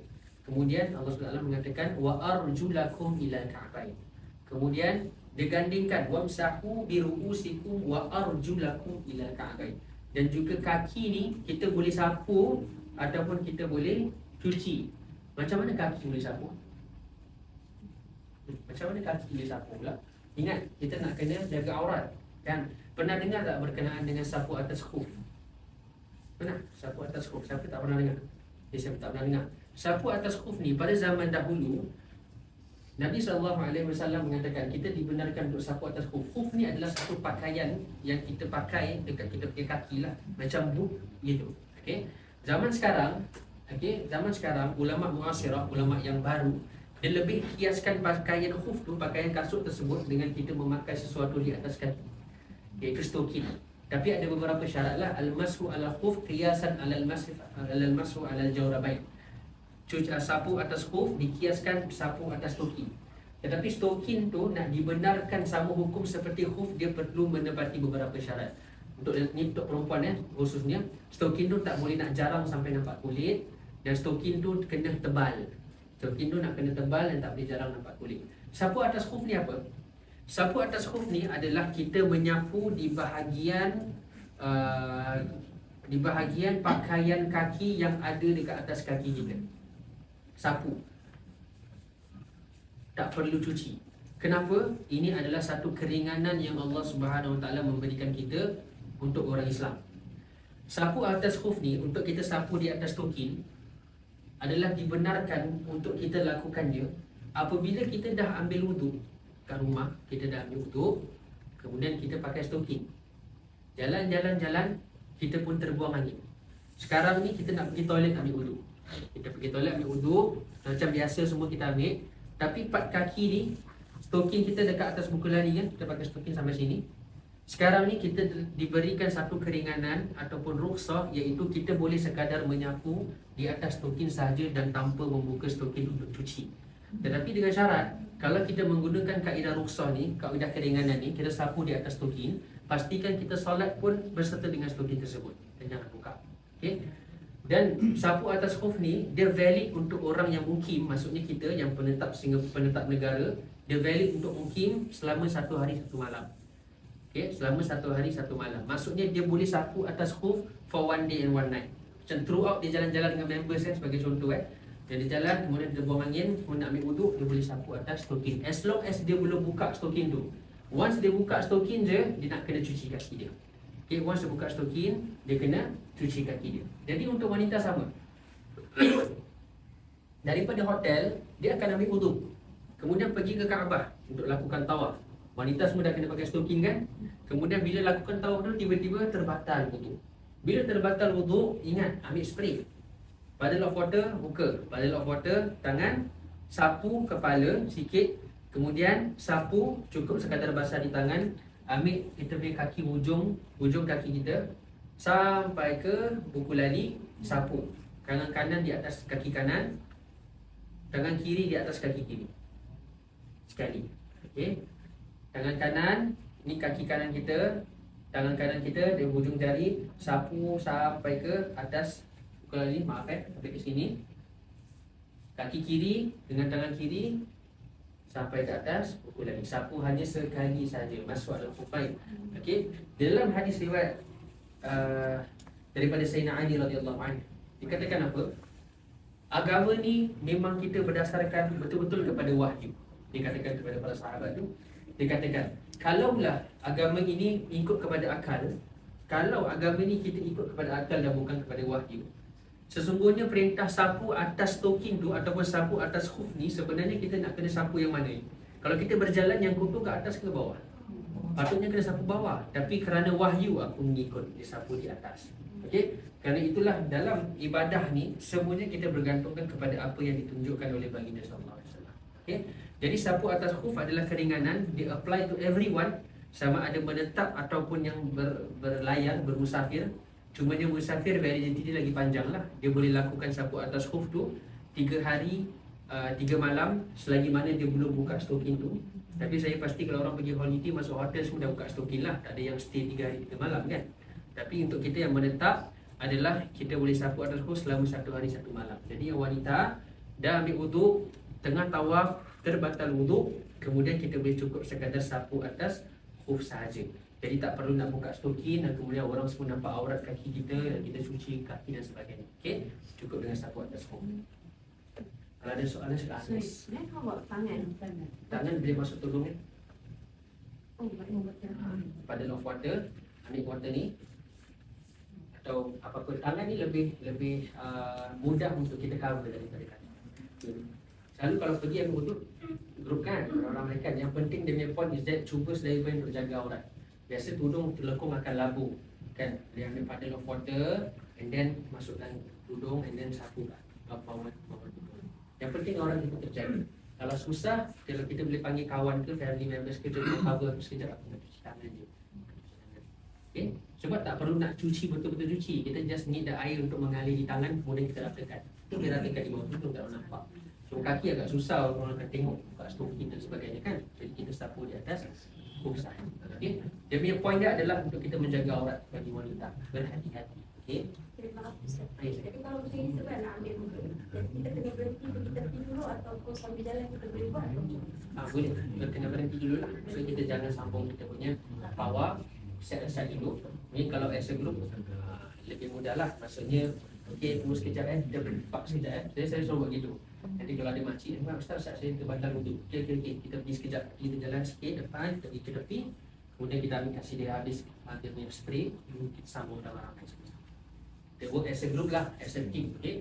Saya selalu ingatkan bila kita pergi ni, kita pergi sebagai satu keluarga, family. Kisahlah siapa pun dia. Okay? Dia susah, kita pun susah. Dia senang pun kita pun senang. Okay? Jadi sama-sama tolong antara satu dengan yang lain. Kemudian caranya, okay, kita sambung lagi pasal batal wuduk ni. Ada pula kes yang mengatakan bahawa macam mana pula kalau kita tengah tawaf kemudian kita terlanggar dengan orang yang bukan muhrim, macam mana tu? Okay. Terutama bagi laki-laki ataupun perempuan kan, bagi laki-laki palinglah dia buat tiba tu, dia buat yang buka bahu tu kan, jalan, sekali ada makcik pegang bahu kita, sanalah dia nak jalan kan, pun tarik dia bahu, pegang full grab daripada belakang dia bagi yang pernah pergi tahulah kan berapa kasar orang pergi pusing dan tolak lagi. Kalau yang negara luar, negara jiran kita nanti dia akan buat chain, pakcik-makcik semua pegang. Kita nak jalan semua tak boleh jalan. Dia jalan semua grup dia tolak gitu. Semua kenalah. Dia pegang. Sekarang masalah ni macam mana? Kita dalam keadaan berwuduk ni. Habis dia duduk pegang kita macam itu je, relax je. Habis kita macam mana kan? Jadi kita nak kena tahu soal wuduk ni dah masuk dalam bab fiqh lah. Kalau kita nak explain soal wuduk, bab fiqh ni agak panjang. Tapi saya ringkaskan. Okay, saya akan ringkaskan. Dalam masalah berwuduk ni, ulama kita berbeza pendapat. Kita ada berapa mazhab dalam agama? Syafi'i, Hanafi, Hanbali, Maliki. Okay. Kita ambil Syafi'i. Syafi'i ni pendapat dia adalah apa? Dalam sisi mazhab Syafi'i, wuduk kita akan terbatal sama ada kita ni pegang dengan sengaja ataupun tak sengaja, dengan nafsu syahwat ataupun tanpa nafsu syahwat. Maksudnya terlanggar je batal. Terlanggar je batal. Dari sisi mazhab lain kita ada Hanbali, Hanafi dan juga Maliki. Secara rumusannya, dari sisi mazhab lain, bila kita terlanggar dengan orang yang bukan muhrim tanpa sengaja dan tanpa ada nafsu syahwat, maka tak batal. Sebagai contoh, kita tukar dekat kedai. Kita dalam keadaan wuduk nak pergi masjid ni, haus nak beli Yakult, bagi $2. Harga Yakult 70 sen. Dia bagi 130. Kita tanda tangan, dia bagi, habis. Dah macam mana? Dalam bab pergi Jumaat, dah pergi Jumaat nak kena ada wuduk lagi, punya susah ni kan? Dia cakap tangan, put here. Well, put here, all things over here. Let's drop the money, how? Give your hand. Letak, pegang. Dah, sekarang mana batal ke tak batal? Kalau dari sisi mazhab Syafi'i, memang terbatal habis. Tapi dari sisi mazhab lain, masih ada kelonggaran dekat sini. Bila ada perbezaan pendapat antara empat ni, kan? Sudah pastinya ada salah satu ni yang lebih tepat daripada sisi hadis Nabi SAW yang lebih benar, kan? Contohnya kita ada 4 kepala kat sini, kan? 4 kepala, semua ada dia punya thoughts. Contohnya saya presiden, ada 4 staff dekat depan, kan? Saya katakan, okey, lunch nanti saya nak makan nasi.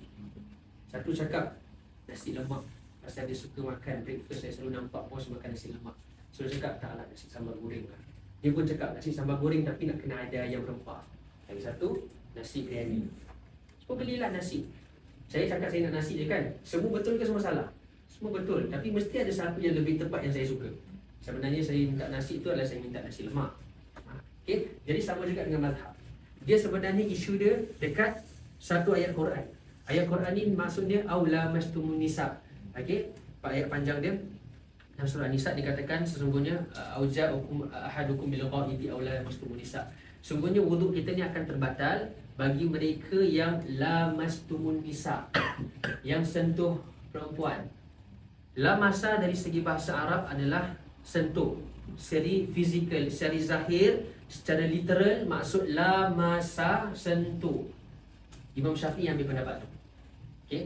Al-Quran cakap sentuh perempuan batal wuduk. So aku berpendapat bahawa sentuh perempuan batal wuduk. Dia tak cakap dengan syahwat ke, tanpa syahwat ke, tak ada. Lamasa perempuan batal wuduk.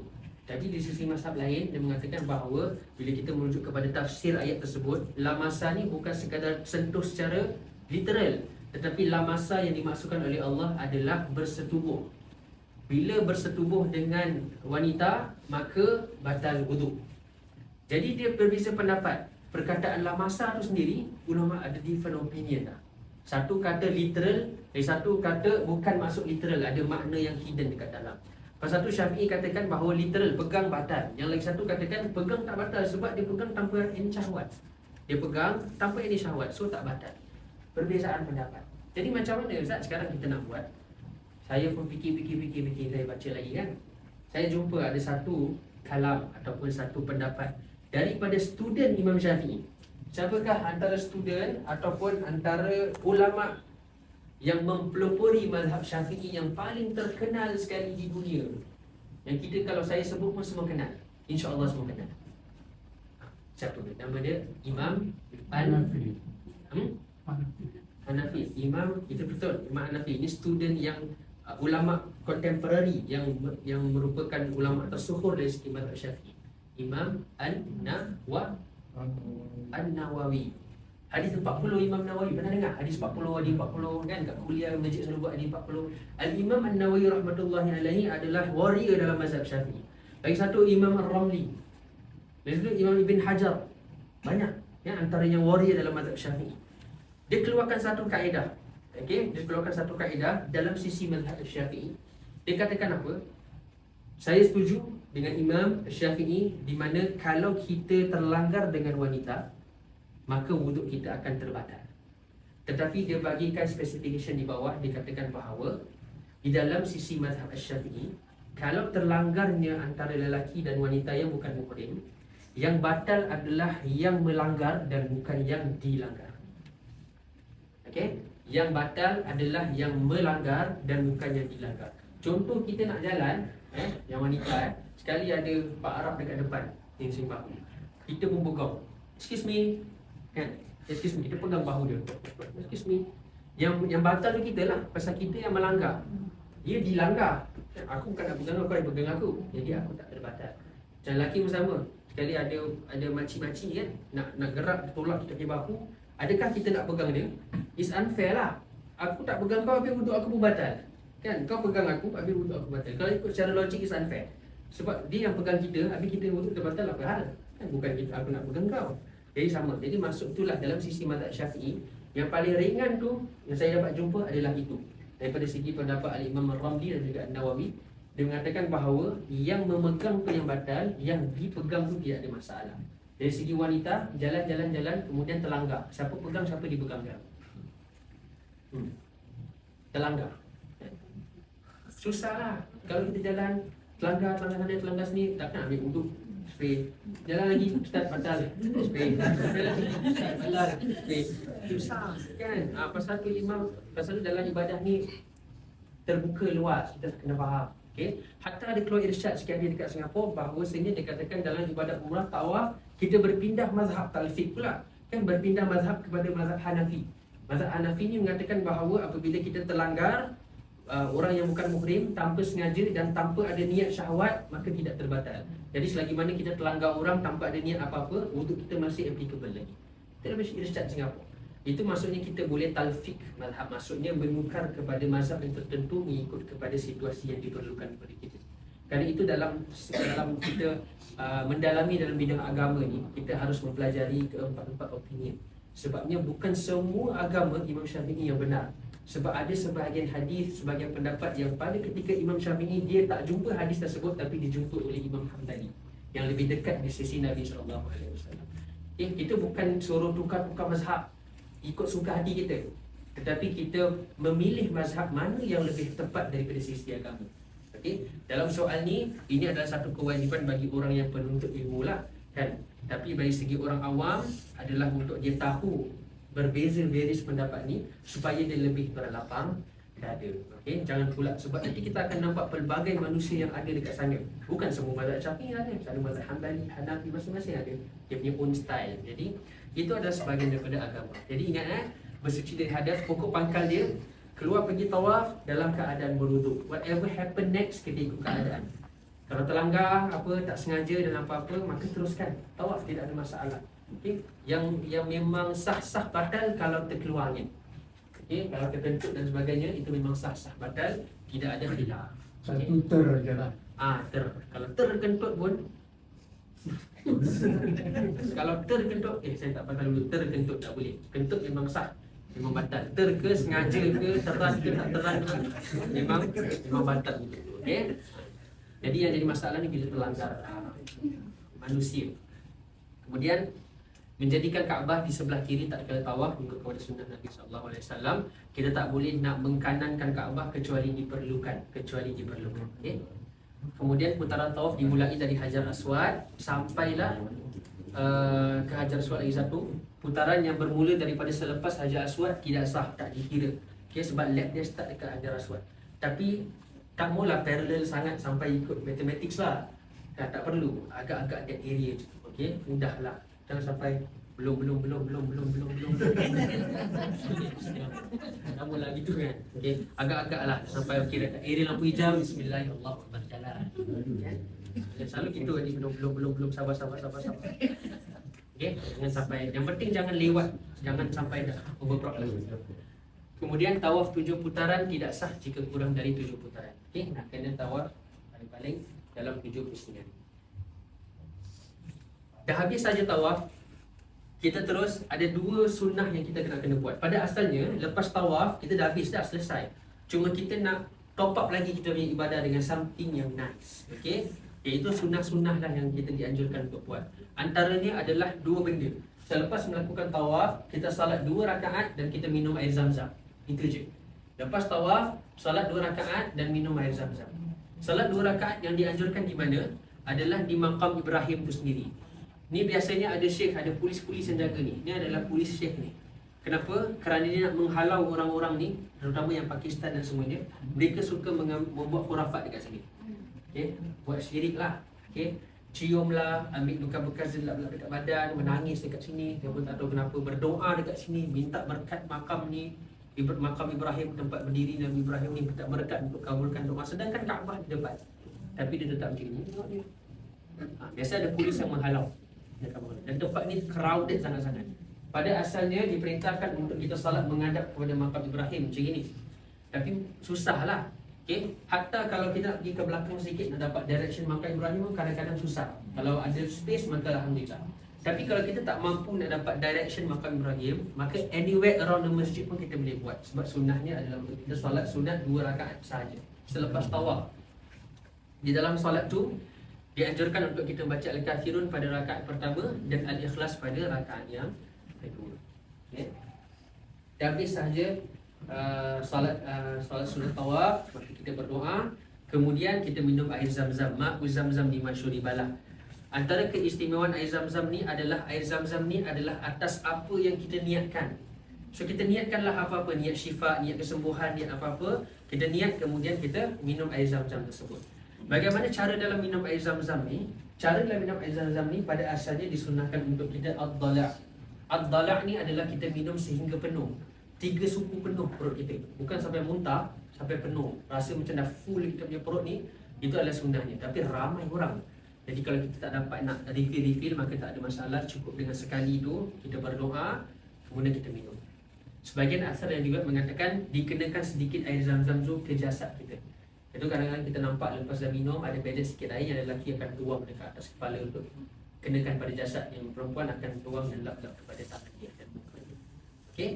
Jadi kenakan sikit pada jasad itu adalah antara perkara yang boleh kita lakukan setelah minum air zam-zam. Tetapi sunnah dia yang utama adalah meminum air zam-zam dan juga berdoa adalah atas apa yang diniatkan. Ini adalah keistimewaan air zam-zam. Okey, selain daripada air putih biasa. Okey. Air zam-zam, kita niat apa yang kita nak. Kita doalah apa-apa. Jadikanlah minum ini sebagai syifa, penyejuk hati aku. Jadikan aku lebih orang yang bersabar. Jadikan aku lah orang yang bertakwa, orang yang istiqamah dalam agama.